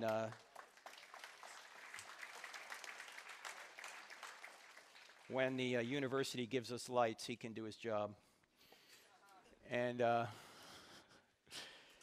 want to say that Eric Chabot, who hosted this thing, where's Eric? Are you in here right now, Eric? Thank you so much for hosting this. And Eric, tell everybody when they can meet and discuss matters like this in more depth and have some fellowship. When is that? Tuesdays at 7 p.m. at Anderson classroom. It's over there. Get the information over there at the schedule.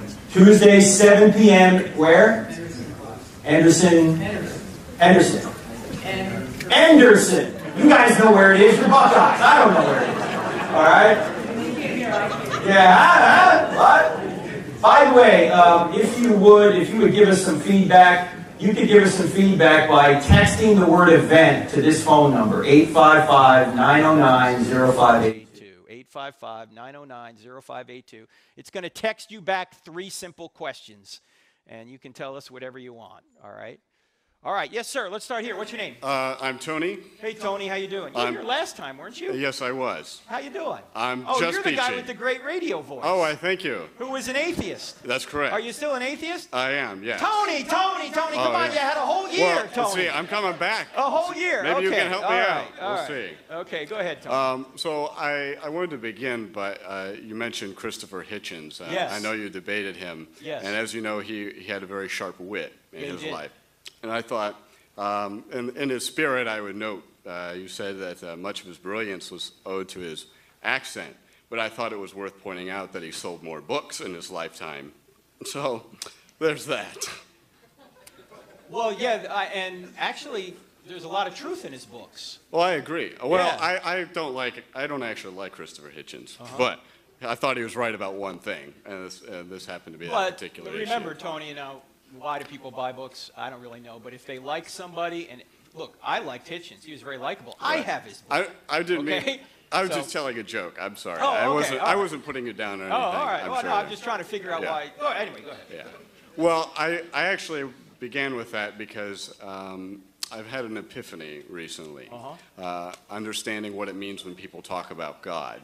I recently, and I don't mean to make anyone sad, but a friend of mine 2 weeks ago had killed himself, and he was a Christian. He was leading Bible studies a lot. There's never really been any explanation as to why he would have done that. At the same time, I had another friend who was an atheist who was seriously considering suicide. And it occurred to me in between this time that a lot of what people talk about when they are discussing God, and you did a good job, I think, illustrating this point for me when you talked about morality, is they're talking about hope and something to live for, or something, you look at the universe and you think, wow, this is truly amazing. And people have this feeling that they need to express somehow. And I think that is what religion ultimately is.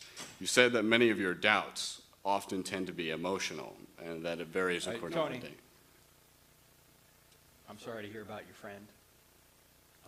We have a long line behind Okay, you, so you I'm gotta sorry. kinda get So to I'll a make my question. point. Get to a Yeah, question I'll if make you my want. point. Okay. Do you believe that it is possible to live a meaningful life without a belief in a God? Sure, but it'd be subjective meaning, wouldn't be objective meaning.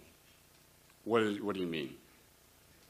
Well, objective meaning is grounded in the nature of God, His purposes. If we all just die and become worm food, there's no ultimate meaning. Well, that doesn't diminish the meaning of my life at all. It's true that as you said earlier, we might be wet machines, but my life isn't measured according to that at all. I can live a perfectly meaningful life as this meat robot, even though I don't have that perspective on it. So, Right, for you personally. But if Right. Hitler comes along and he says, Tony, I'd really like to kill you because Right. it would make me happy, is he wrong?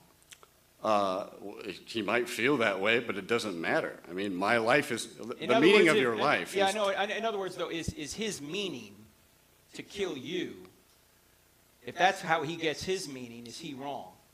it's not a question, it's not a factual question. Well, it is. He because- may derive meaning in that, Right. but It's just subjective meaning, in other words. It's his own subjective meaning against your own subjective meaning. What I'm saying is, only if God exists is there objective meaning. Otherwise, life ultimately is absurd. And this is what the great existentialists have said. Camus and Sartre and others and Nietzsche. So, yes, you can have your own subjective meaning, just like Hitler can have his own subjective meaning to kill you, and you can have your own subjective meaning to do what you want to do, but it's not objective. I believe life has objective meaning. We all have our own nature, and we live according to that. We all work for our own self-satisfaction, but the things, and this is why I mentioned both of my friends, was that they both had similar problems. They both felt hopeless, but they responded in different ways, regardless of their religion. And that's what I think is what meaning is. It's that ability to look into yourself and find what it is that you take satisfaction from. And you are a subject. You're right. You can Right. do that subjectively, but there's no measuring standard outside of you unless God exists. That's what I'm saying. Right. It is entirely, your meaning is entirely dependent on you. And that's why I think that religion, for many people, I think they have the mistaken idea that that's the only way they can get meaning in life. And I bring this up. That's the only way they can get objective meaning. They can have There is no such thing as objective meaning. All values are subjective. Is that an objective statement you just made? No, it's not. Okay, well because to your perspective, it may very well be objective, but it's still ultimately dependent on you. When we talk about values, we're talking about the feelings of an individual. Okay, so it's objectively true that you have subjective values, but they're ultimately dependent on the individual. So basically what you're saying, Tony, is the pedophile Tom who abused that little girl, Jessica, that wasn't objectively wrong. No, it was objectively wrong because he was acting contrary to his nature as a human being. Oh, no, he wasn't. Oh, he was absolutely acting right in accord with his compass. His subjective compass told him that's what he wanted. Why is he wrong if there's no standard beyond him? There is an objective morality, but it's no one in the normal course of their lives does something like that. It is in man's nature to be loving and peaceful toward other people. There are exceptions. I know the audience doesn't believe that, but let me demonstrate that. No one in this room has managed to hit each other, in spite that there are many people who are in disagreement. No one's swearing at each other. We all have peaceful nature. Okay. That man was acting contrary to his nature as a human being, and that is why it is immoral. Tony, do you have children? No, I don't. Okay, so you haven't been through the terrible twos. Okay? No, I don't. Okay, so you don't have to tell a child to say mine. You have to teach them to share because our nature is bent toward evil. No, it's not. All right, well. It's not.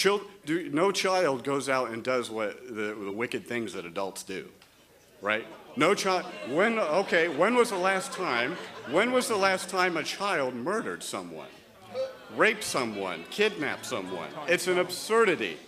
If your children were really so violent, you would have them institutionalized. And there are some children like that, but the majority of people fundamentally do right. Okay, and do wrong is the exception to the rule. But Tony, and this is the last thing because we got a line behind. I understand. Okay. On one hand, a minute ago you were saying there are no objective values, and now you're telling me that children do right. Now, which is it? They don't always do right. What do you mean by right? As in acting according to their nature. And whose nature? Mother Teresa's nature or Hitler's nature? Our nature as human beings is reasoning animals, right? We all have our own. We all understand why we don't do that to each other because we wouldn't have it done Do unto what us. to one another? What value are you talking about?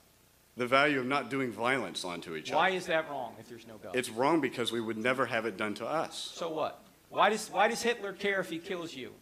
He doesn't. But that's still Why wrong. is he wrong? Or is he wrong? Would Hitler approve of my killing him?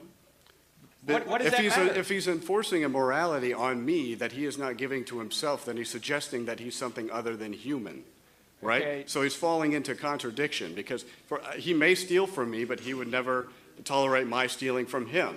All morality must be universal, as I believe the point of your presentation was. Well, it is universal, but it's grounded in the nature of God. But you a minute Not ago God, told me in it's man. just subjective. It's not, because if you look in God... Okay, all right, Tony, please. Okay, why don't we do this? I'm happy to talk to you all night if you want to talk about it, but not in front of everybody right now. I apologize to the people behind me. Okay, so let's hang around and you and I can talk more. Sure. All right, last thing, Tony. Last thing. I don't remember the answer to this question last year. Yes. You would become a Christian. Yes. Did I give you a book last year? No. If I had a book, I'd give it. You give me your address, I'll send it to you. Oh, thanks. Okay? Yeah. All right, thanks. Yes, sir. Yes, sir. And thank you, Tony. Yes, sir. I have never heard of you until yesterday. I'm an old man, probably one of the oldest in here. You tell the truth. I've heard a lot of people. Thank you very much. And Christianity is, in fact, true. Thank you, brother. Thank you. I don't even have to argue with you. That's pretty good. Yes, sir. What's your that name? was awesome. I'm up here way quicker than I thought I was going to be. What's your name? Thanks to. My name's Daniel. Daniel. I'm excited to talk to you because I've never read your book, but I first heard about it when I was in college, and the title alone has been really intriguing to me. Well, Daniel, you know I'm kind of spreading a rumor that you can't be saved unless you read the book. Okay, you're wrong. So I agree with most of what you said. But, Okay, all right, go ahead. All right. So in John chapter 20, verse 24, we read the following. Now Thomas, also known as Didymus, one of the 12, was not with the disciples when Jesus came. So the other disciples told him, "We have seen the Lord." But he said to them, "Unless I see the nail marks in his hands and put my finger where the nails were and put my hand into his side, I will not believe." A week later, his disciples were in the house again, and Thomas was with him. Though the doors were locked, Jesus came and stood among them and said, "Peace be with you." Then he said to Thomas, "Put your finger here, see my hands, reach out your hand and put it into my side. Stop doubting and believe." Thomas said to him, "My Lord and my God." Then Jesus told him, "Because you have seen me, you have believed. Blessed are those who have not seen and yet have believed." And I've always been worried with your book that you don't have enough faith to be an atheist, but I'm worried that without faith, it's impossible to please God. So what do you take to be the role of faith as opposed to reason in these sorts of arguments? Well, there's two kinds of faith. There's belief that, and then there's belief in. Belief that is getting evidence that God exists, that Jesus rose from the dead. That's what apologetics is. That's what we're doing today. But belief in is knowing that after you know that it's true, trusting in what Jesus has done. And we know this in relationships. Like, for example, when I first met my wife 34 years ago, I got evidence that she would be a good wife, but all the evidence in the world didn't make her my wife. I had to take a step of trust in her to ask her to be my wife. And in a momentary lapse of judgment, she said yes. See? James, the half-brother of Jesus, who wrote the little book in the New Testament called James, you guys are sharp tonight. He said that even the demons believe that God exists, but they tremble. In other words, they know intellectually better than we do that God exists, but they don't trust in him. Now, open that Bible again to that same page, if you would, for a second, Daniel, and go down a little further and read verse 31. But these are written that you may believe that Jesus is the Messiah, the Son of God, and that by believing you may have life in his name. You see, he put belief that and belief. 29, he says, "Blessed are those who have not seen and yet have believed." Isn't that belief that? No, that, Jesus. Because the issue is whether he rose from the dead. So Thomas is saying, I have to put my fingers in Right. your And Jesus holes. is saying that there's going to be people out there who are not going to have the same opportunity you have. That doesn't mean they have no evidence. They have the witness of John. That's why he says in that verse 31, "I'm writing these things down so that you may believe that Jesus is the Messiah, and by believing in him, you may have life in his name." Right. That's what the whole book is about. But Jesus is saying, "Blessed are those who haven't seen me and yet believe that I rose from the dead." Yeah, they believe that because they have the witness of John. That's the point. Right.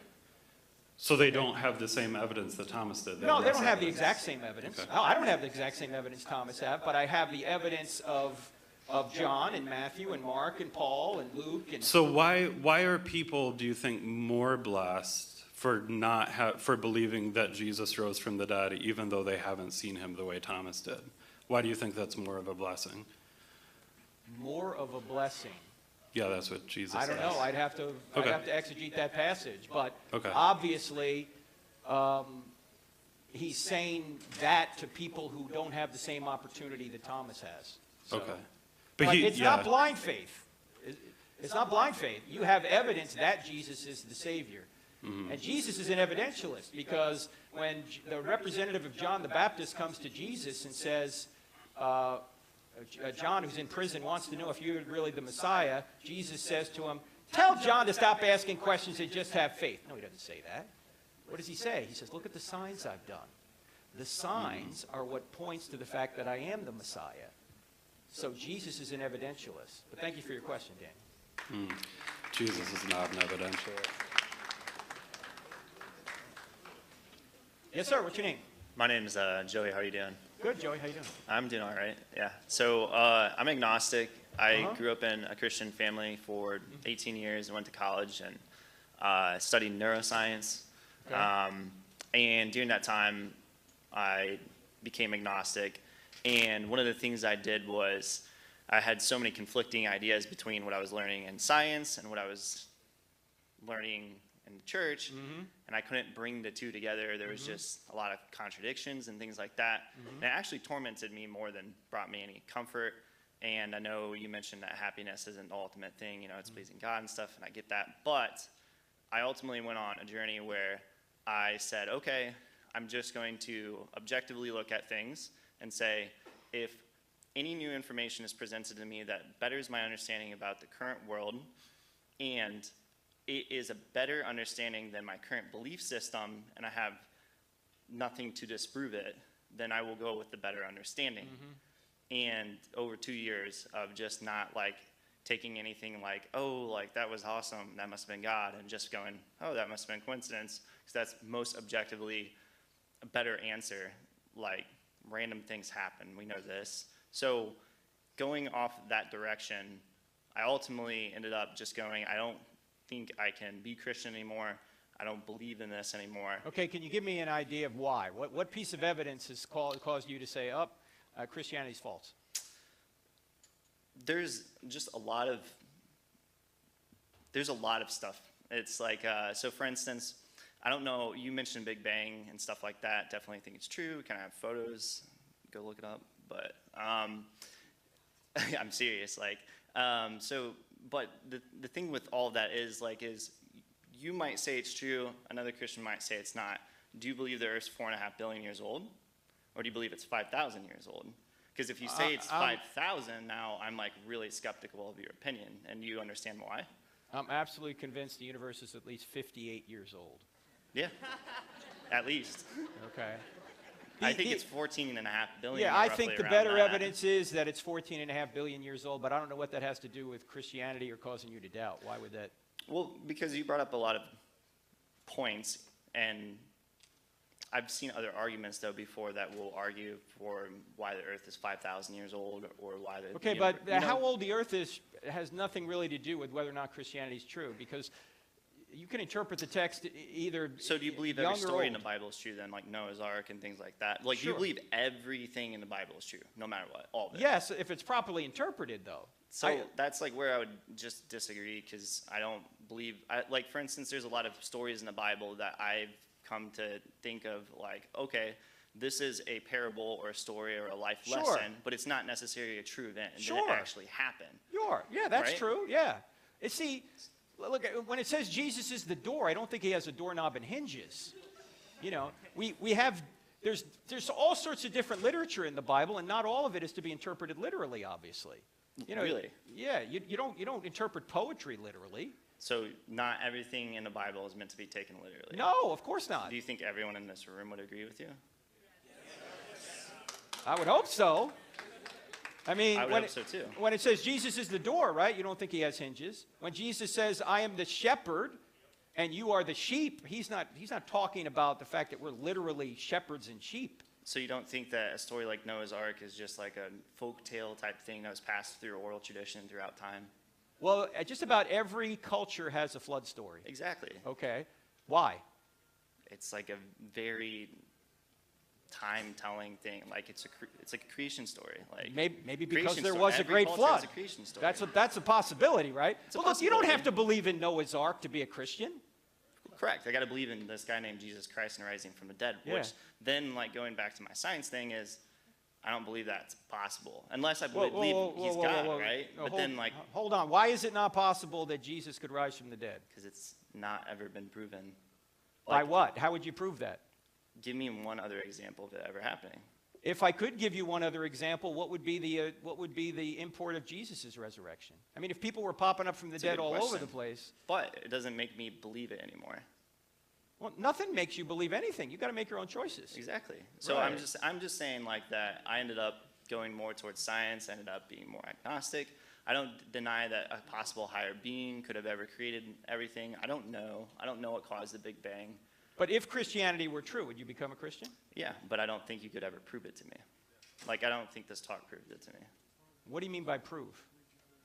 Like, factual, scientific evidence, definitive answers. 2 + 2 = 4. Okay, but that's not the kind of proof that we have for historical events.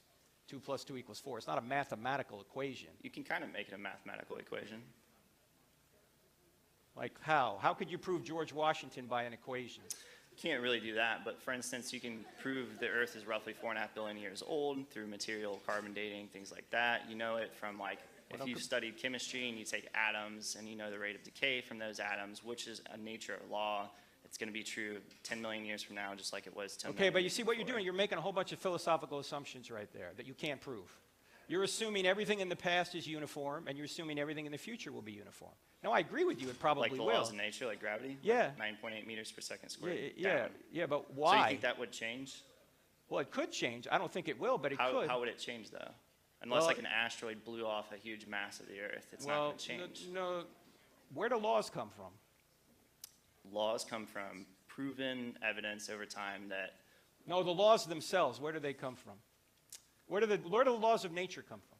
laws in nature come from men who have definitively done the same experiments with the scientific method and No, proven. I don't mean us discovering the laws of nature. The laws themselves, the force of gravity, electromagnetism, the strong and weak nuclear forces. Why are they there, and why are they so persistent and consistent? I don't know. Well, see, I'm saying that's the product of a mind. Laws come from lawgivers. And the reason why the laws of nature are so consistent and precise is because this universe was put together and fine-tuned and sustained by a mind. And that's why we can do science. We can't do science if the laws of nature changed every 10 minutes. That's true. So I'm saying to get behind all this, there's a mind behind the universe. And that's why science makes sense. Do you think that it could make sense even without there being a mind behind the universe? Because I think Going back to C.S. Lewis's quote that I had up here earlier, let me give you the way John Lennox put it, and then we'll move on to the next question. John Lennox is a brilliant British, or actually Irish, mathematician and philosopher, teaches at Oxford. He's debated Richard Dawkins several times. And what he says to his colleagues who are atheists, he says, how do you do science? And they start talking about their apparatus, and he goes, no, I don't mean science out here, I mean science here. He said, they say with my mind, they start to say mind, and then they stop themselves and they say, you mean with my brain? Because they don't believe they have a mind, they're materialists. And he says, yes, tell me where your brain came from. And the atheistic scientists will say, well, my brain is the product of random forces that didn't have its end in mind. And Lennox will say, and you trust it? Why would you trust anything you think if your brain wasn't designed? I don't trust everything I think. How do you know you shouldn't trust certain things you think? Because you have a brain that was designed and you can discern what are accurate facts from falsehoods. I mean, I don't know. I did a neuroscience degree. There's a lot of things we could go down with that, but I want to spare everyone's time. All right, well, thank you. But last thing, Yeah.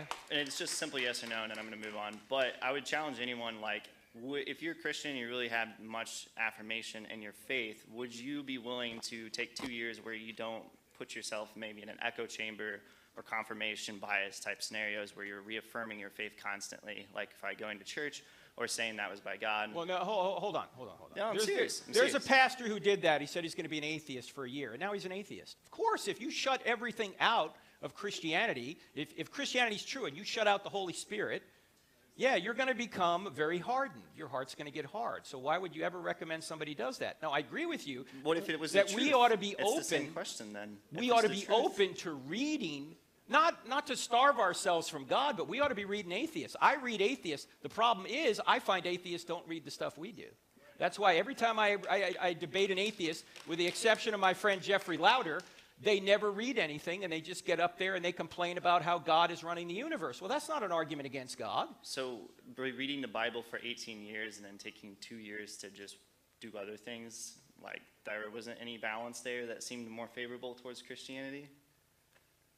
I don't know if I thought, but let's talk Yeah, later, yeah. okay? Yeah, sure, Because we got a absolutely. long, hang out Yeah. if you would. Yes, sir, go ahead. So, What's your name? My name's Isaac. Isaac. Now, I apologize, you guys. It's my fault. I'm letting people go too long. So if you can just get right to your question, and then we'll keep moving, because I don't want to Yes. keep guys here all night. Go ahead, Isaac. All right. So, if an atheist claims that God cannot exist, I think we can all agree that that would take faith to say. Please go to a question. Right? Okay. We don't need a lecture. Just go to the question. Right. So okay, it go takes ahead. faith to say that. So here's the question. It's just one long question. Mm-hmm. So in the 1940s, the Dead Sea Scrolls were discovered. And when they were discovered, they were a mystery. So the state of Israel hired John Allegro, among other scholars, to translate them. So John, the archaeologist, is like, okay, I'll translate these for you guys. Isaac, please get to the question. So, okay, this is the question. The question please. requires a short setup. So Then get to the back of the line. I'm sorry. no, okay. Here's the question. Go to the question because Here's we the have question. too many people. Go ahead. It's just a Go quick ahead. question. So, all right. So, John Allegro translated the Dead Sea Scrolls, and he concluded that Jesus was a mushroom. So, unless you actually eat some psilocybin mushrooms, you're taking it on faith that Jesus was not a mushroom. So, are you going to go home and eat some shrooms? Thank you, Isaac. Wait, do you have an answer?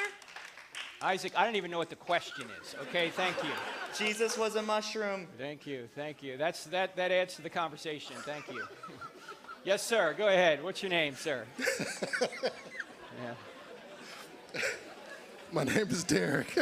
Derek? Derek. Go ahead, Derek. All right, my question is why do you think God created the possibility to choose evil? Yeah, excellent question, because if he didn't give us free will, we couldn't love, and if we couldn't love, this wouldn't be a moral universe. So, in order for there to be a moral universe where we could either choose God or reject God, we have to have free will, but that gives us the opportunity to do evil as well. Does that make sense? Yeah, thank you. Sir, you are the most succinct questioner ever. Thank you.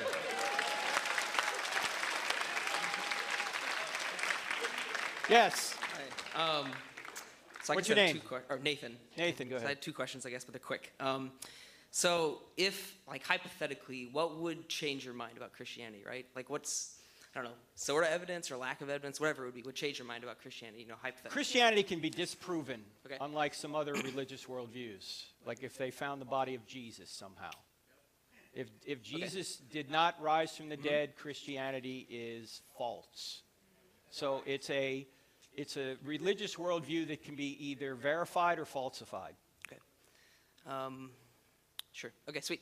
And then the other one is, if some hypothetical thing happened and you were not a Christian, would you be a deist, do you think, or an atheist, or what do you think you would?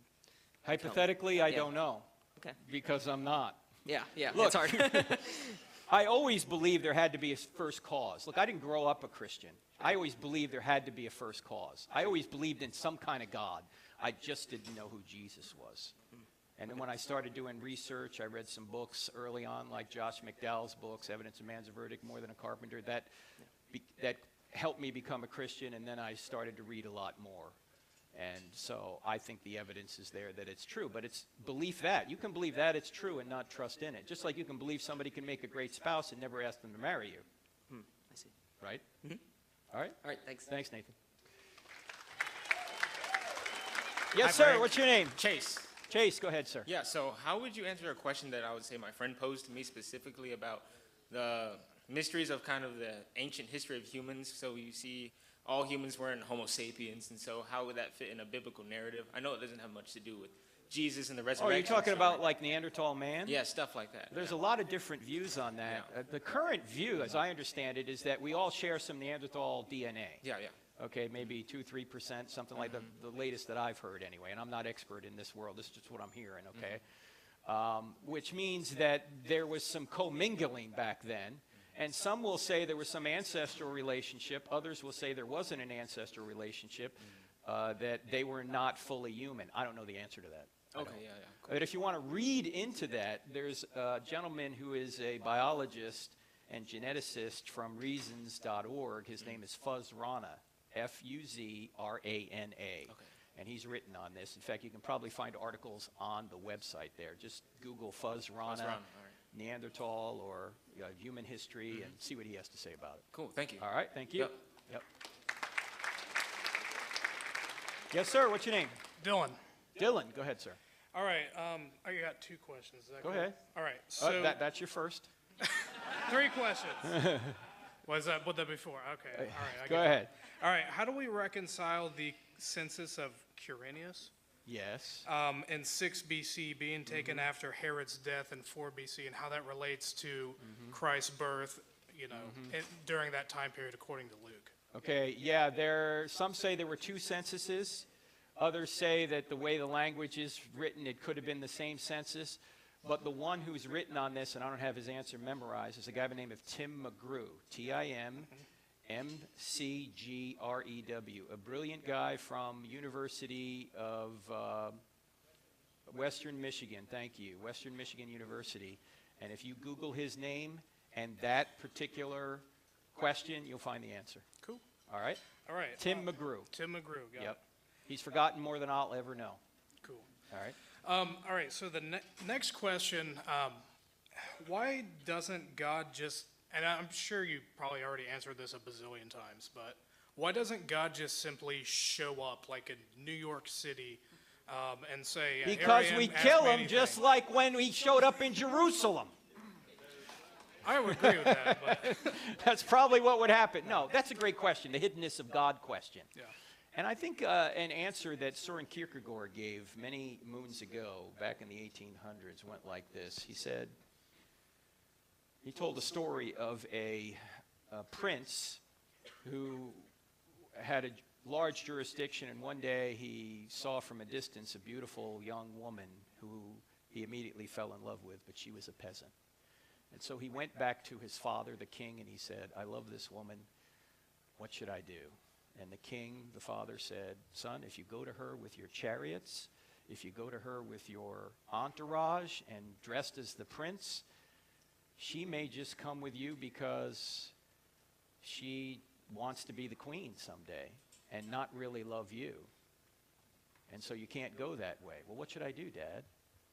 "You need to renounce the throne if you love her, and you need to become a peasant, and you need to go to her eye to eye and win her as a peer." And that's what Jesus did. He renounced the throne. He came down to this world. He allowed us to kill him so our sin could be placed upon him. He doesn't overpower us. If he overpowers us, then we might just go with him because he's displayed his power rather than because we love him. Why do you think Jesus appeared 2,000 years ago rather than today where we have, modern videography and could record him, that way? We're only speculating here, but 2,000 years ago, in God's timing, everything came to a point where it was the best time to bring Jesus to the earth, because you had Roman roads, you had virtually universal language, Koine Greek, you had relative peace, everything converged at one point there in the Middle East, and God chose to work through Judah, through Israel, and so he brought Jesus at that time. Now, we're only speculating. Paul Meyer, also at Western Michigan University, has written a book called In the Fullness of Time. In the Fullness of Time. Now, again, sometimes when we ask a question, why does God do this or why doesn't he do that, we can only speculate. We don't have the mind of God. He has it. But that might be one of the reasons. All right? Good. Thanks, Thank Frank. you, Dylan. God bless. Yes, sir. What's your name? Demas. Say again? Demas. Demas. Go ahead, sir. How you doing? As far as Christianity goes, there's a lot of different interpretations of the word. What's your feelings on denominations which are not biblical? And more specifically, the Pentecostal belief, they claim that the speaking of tongues is evidence of the Holy Ghost.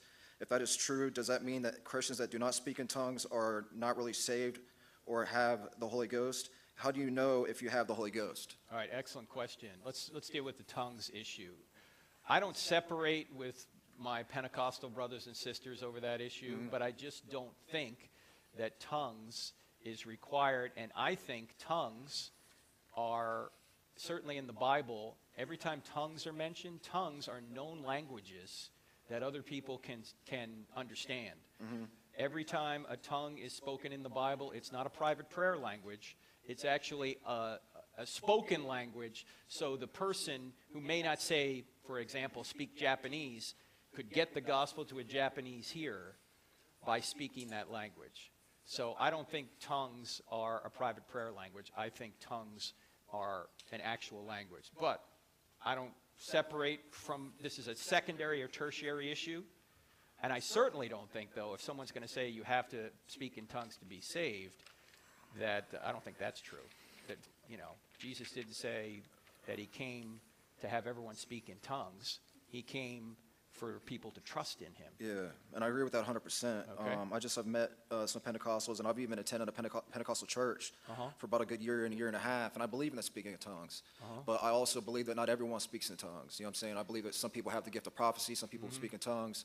And because I've asked the Lord to give me the speak tongues a number of times.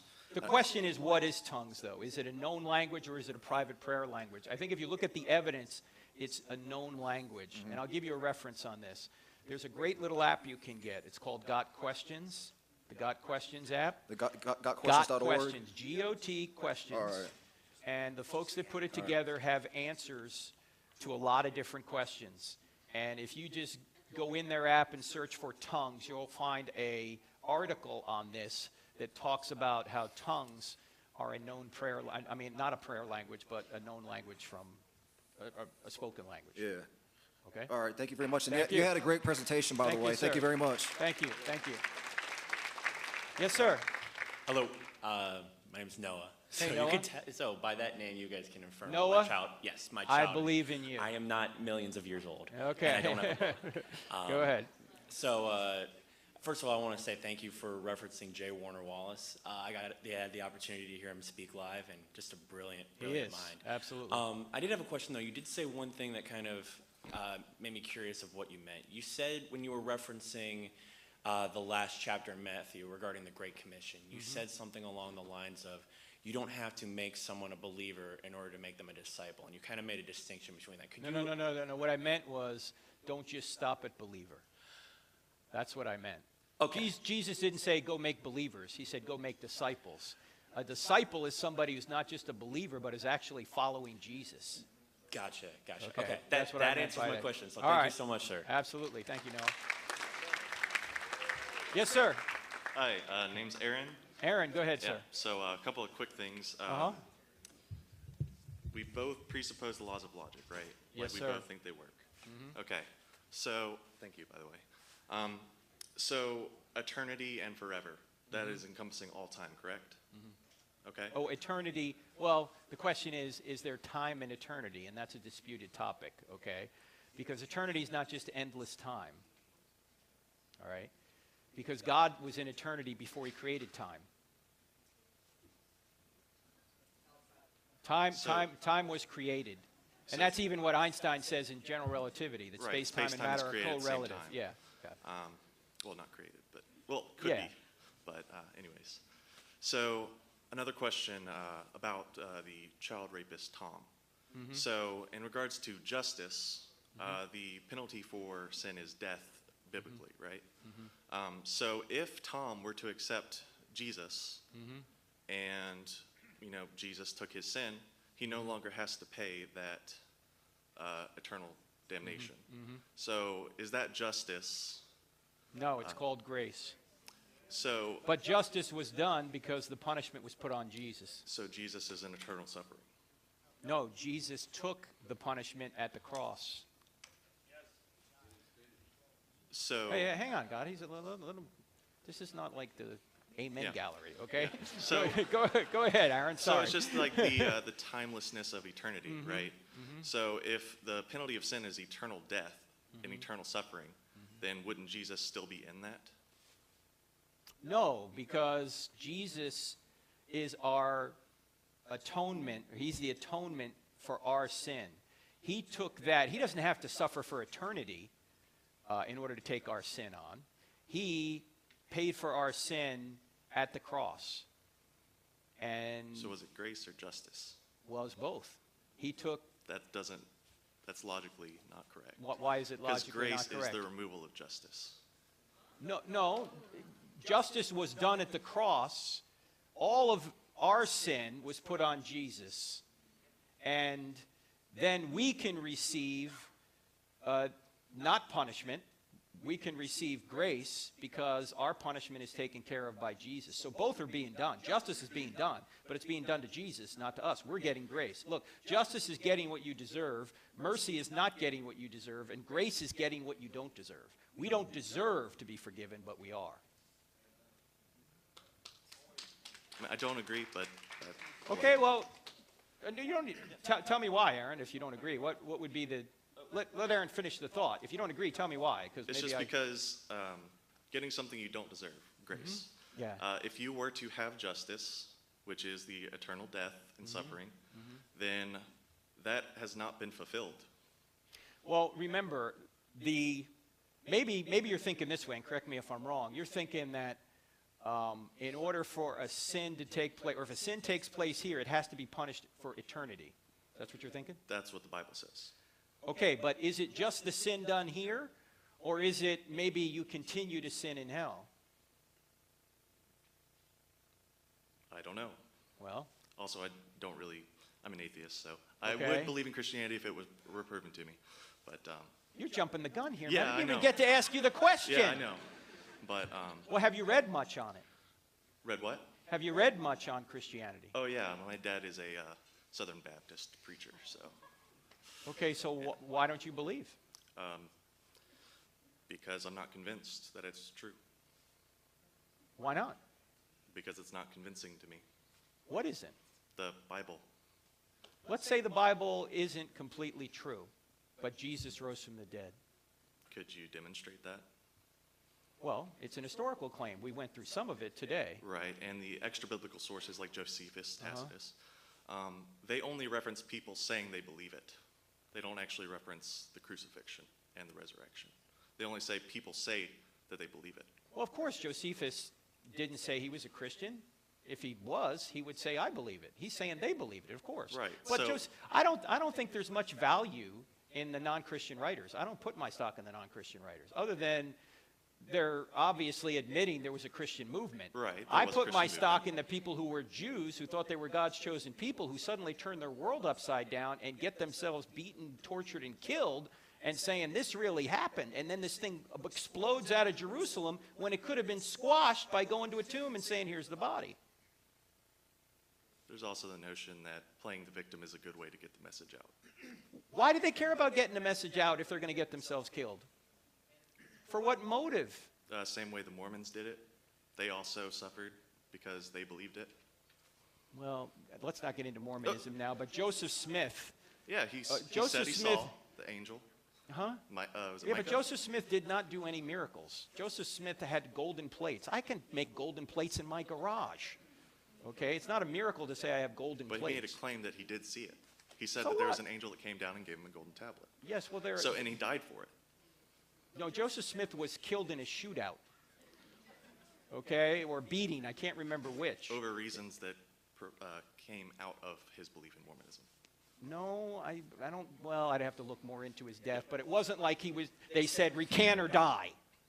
Okay, but that's a whole other thing. Right. Just because whether or not Mormonism is a parallel example to Christianity, it's not. You have to look at the evidence for Christianity and see if, in fact, Jesus really did rise from the dead. And I have done that, but all right. Okay. Thank you. All right. Thank you, Aaron. Appreciate it. Yes, sir. What's your name? I'm Tristan. Tristan, go ahead. It's a pleasure to meet you, Dr. Turek. First Thank of all, I you, want to sir. say I love you. God bless you. Thank you. And so my question is manslaughter objectively a sin, be it complete and utter, Why do you ask? Well, because there's it's kind of not really a two-part, but like be it from negligence or just complete, like you're just doing what you're supposed to do and somebody dies because of what you're doing and you weren't even, but then there's negligence too.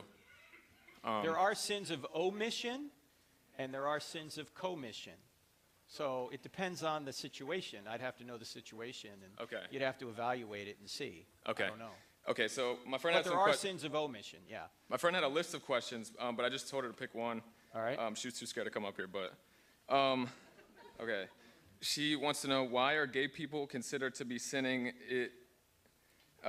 Is God supposed to, isn't, excuse me, isn't God supposed to accept and love everyone? He does love everyone, but does love mean approving of everything? Does it? I'm sorry, the second part wasn't my question, so. Oh, okay. Well, look, let's just take parents. Parents in this room, if you approve of everything your child wants to do, are you loving? No. Love doesn't mean approving of everything. Love means seeking what's best for the other person. And sometimes, in order to love somebody, you have to oppose what they do rather than approve of what they do. And everybody knows this. Thank you. God bless you. All right, thank you. Hey, yes, I'm sir. Matt. Say again, sir. My name is Matt. Hey, Matt, go ahead, sir. Yeah.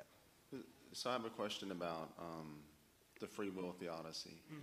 And I think it's a good theodicy. Because if you don't have free will, you can't choose to love. But my question is couldn't God, like in heaven, there won't be any sin. So people no longer sin in heaven. Could God have created that as the initial state? That's an excellent question, and I think the answer is logically yes, but probably practically no. Because it's logically possible that God could create a universe where nobody sinned, but it's not practically possible with free creatures, because as soon as you give free creatures freedom, they could do anything they want. And there's one thing, well, there's many things even a sovereign God can't do. He can't do contradictory things. He can't force free creatures to never sin. Yeah, so my question is, if free will is necessary for genuine love, and in heaven nobody can sin anymore, have they lost their free will? And if so, does love cease to exist in heaven? No, because I think that we will have free will in heaven, but we can't choose evil. Well, because there's no reason to choose evil in heaven. There's no reason to take a shortcut, because you have everything you need. But Satan was in heaven. We don't have a lot of information on Satan from the Bible, but it seems to me, and I agree with William Lane Craig on this, there had to be some epistemic distance between the angels and God. In other words, he had to have some distance between himself and them so they would be free to make a choice. But it would be like if your mother and father were hovering over you at all times. You would not really have free will to do what you wanted to do. He had to give them some distance. Once we've gone through this world, however, and we've made our choice, and we see God for who he is, we won't want to sin, and we won't have any reason to sin, because those three motivators I mentioned earlier, sex, money, and power, are just going to go away. Okay, I guess I'm just wondering, Adam and Eve saw God and walked with him in the cool of the evening. They had the motivation of Satan. God could have destroyed him instead of allowing him to come down here. Is it true that free will must exist for genuine love to exist? I think so. I think you have to have that. How can you truly love if you're just a robot? I don't think you can. It's a dilemma that I have myself. But in heaven we can't sin. But the love is going to be more real, not less real. We can still have free will. Like, you know that marriage is an illustration of our union with Christ in heaven. When you decide to marry somebody, you have made a forever choice, and you forego the choice to have relations with other people of the same sex in that marriage. And you know, if you're a man and you're married to a woman, you're not going to have, you've forgiven. Easy for me to say. It's really getting late here, and I'm getting tired. When you made that free choice to get married, even though you still have free choice in the marriage, you have given up your freedom to date other women. Same thing is true when you get to heaven. Once you've made that free choice to be with Jesus, you've given up, despite the fact you still have free will, you've given up the idea that you're going to reject Jesus after that. Okay, and one last thing, I don't want to be long. What about children who are aborted? 60 million, I believe, since Roe v. Wade. They never went through the life experiment to make the decision to put their faith in Christ, and they're instantly brought into the heavenly state where they can't choose otherwise. All we know all we know from Scripture is this: when David's baby dies, he says, I The baby won't come to me, but I will go to him. The implication is the baby's with God in heaven. Now, the other option, which isn't talked about in the Bible, God could have looked down the corridor of time and said he would have known how this baby would have chosen and made the judgment regarding afterlife based on that. We don't know. But we know God's going to be fair and he's loving. So no one's ever going to get a raw deal in the afterlife because God is, by definition, the standard of justice and love. Okay, thank you very much. All right, thank you, Matt. Yes, sir. Thank you for the lecture, Dr. Turek. Yes, sir. What's your name? My name is Bruce. Hey, Bruce. So the question kind of goes like this. If Jesus appeared in Israel and it's 2,000 years ago, how do we make the connection to bring it to modern day? Because it seems so far back that people would have difficulty accepting Christianity because it's, because of the time frame. Why does the time frame cause a problem? Because we think that we don't have accurate information Maybe from it's the just time? not the connection that you would have like you would in the modern world. Are you suggesting that Jesus has to come to every generation in order to... Because I guess, suppose he came in 1900. What about all the people prior to that? They would say, well, why didn't you come earlier, right? As I mentioned earlier, it seemed like a confluence of events took place, so the first century was the proper time for Jesus to come. But we're speculating, admittedly. Right. Yeah. So how do you bring that to the modern day to, I guess, give it a modern twist or modern story to talk to people? I'm not sure what the question is. I think if you mean justice and love, and they're universals throughout all of time. So I think the story of Jesus, the greatest story ever told, it plays in any generation. So I don't know what the question is. Okay. Well, that was close enough. Okay. All right. All right. Thank you. Okay. Thank you. Appreciate the lecture. All right. We got 3 more. Yes, ma'am. Oh, wait a minute. Where's Clint? Clint. Sorry. 3 more questions, and then we're gonna vacate because we got to go get a plane early tomorrow. Thank you for a wonderful lecture. Yes, ma'am. What's your name? Fantastic and very enjoyable. Thank you. What's your name? My name is Debbie. Hey, Debbie. As someone who's studied a lot of science for a lot of years, I'm highly skeptical about all that stuff that people who want to identify themselves as evolutionists want to offer and claim as evidence. Mm-hmm. Do you think that one of the biggest problems with the theory, the way that most people try to embrace it, is the millions of years of death and suffering, the fact that death and suffering are a result of sin, and sin entered the world at one point, and that God probably wouldn't have planned all that death and suffering? I don't think macroevolution is false because of the Bible. I think macroevolution is false on the merits. I don't think it works. Okay? But to your question with regard to death, the Bible does not say that death came to all creation because of the fall. It says death came to all men because of the fall. That's Romans 5:12. So I think sometimes people misread what that means. It doesn't mean there could have been death prior to Adam, even though he hadn't sinned yet, because it applied to men, not all creation. Okay, thank you. Okay? Thank you, Debbie. Appreciate it. All right. Theodore, right? Yeah, we have great Go ahead, memories. sir. Thank you so much for the presentation. Yes, also, sir. I read the book. It's great. I have 2 questions. Go ahead.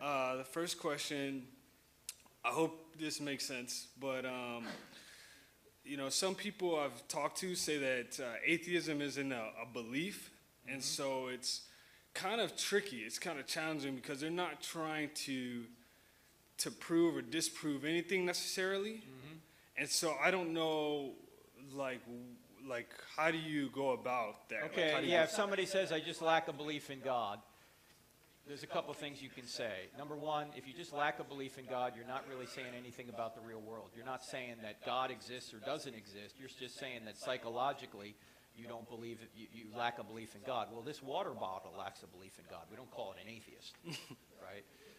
Secondly, I would ask the person to give me their opinion on this proposition. God exists. Would you say yes, no, or you don't know? Let's get rid of the labels for a second. If you say yes, okay, you're a theist. If you say no, you're an atheist. If you say I don't know, you're an agnostic. Let's just look at it that way. The third thing I might say, and this is why when I debate atheists, I will never debate does God exist, because it makes it seem like just I have all the burden of proof. I want to debate a topic known as this: what best explains reality, theism or atheism? And what is reality? Well, reality consists of a universe, it consists of a fine-tuned universe, it consists of objective moral values, consciousness, love, the resurrection of Jesus. It consists of a lot that everybody needs to explain. How do you best explain that from your worldview? God or no God? Yeah. And if atheists are just going to lack a belief in God, they're not really saying anything. Let me give you one illustration, and this will be it. If we're both detectives and we come across a body and we know it's been murdered, and you look at the body and you look at the clues and you go, I think suspect X is guilty. And then I say to you, well, I lack a belief that suspect X is guilty. And you go, okay, I get that. And then you say, well, who do you think did it then? And I go, well, I don't have to come up with anybody. I just lack a belief your guy is the murderer. Am I being a good detective? I don't think No, so. I have a burden of proof too to explain why there's a dead body there. And atheists have a burden of proof to explain why this universe exists and why it's fine-tuned and why there are objective moral values and consciousness and the laws of logic and our minds and life and all these things and the resurrection, if that occurred at all, you know, the evidence for that. They have to explain it just as much as the Christian does. So we have an equal burden of proof. Thank you. Yeah, that definitely answers my question. My second question, if I can, is you mentioned belief. Belief that and belief in. Right. And you also mentioned not stopping at belief, but then also becoming a disciple. And I was just curious, we can talk about it now or later, but I was curious, like, do you believe you have to be a disciple in order to be saved? I think if you are saved, you will be a disciple, but you're not saved because you're a disciple. The disciple part is a result of you being saved. It's not the cause of you being saved. Does that make sense? Yes, but I would like to talk more about it. All right. Okay. Well, yeah. when I can keep my eyes open, I will. Okay. All right. Go ahead. All right. All right. Last question. Yes, sir. What's your name? Mike. Hey, Mike. I got a question regarding Joshua chapter 10, the day the sun stood still. Yes, sir. Apparently, and then also Isaiah chapter 38 with the sundial when it moved back 10 degrees. So do you have any explanation to that? I know it's God, but... Well, I think it would be a miracle. Obviously, if God wanted to do a miracle, he could do whatever he wants with the sun and maintain the universe in such a way that life could continue. If he wants it to be a miracle, he can. God can create the universe out of nothing. He can do whatever he wants that's not logically impossible inside the universe. So I don't have any problem believing that. No, I don't either, but I just wondered if... Oh, how he did it? I don't know. No. Yeah. And again, so, yeah. We could end it at, I don't know. That would be a good place to end. But no. Do you have anything else? Or? No. Oh, all right. I just give. All right. Thank you, Mike. Thanks, ladies and gentlemen. Thanks for coming out, Buckeyes. See you next year, I hope.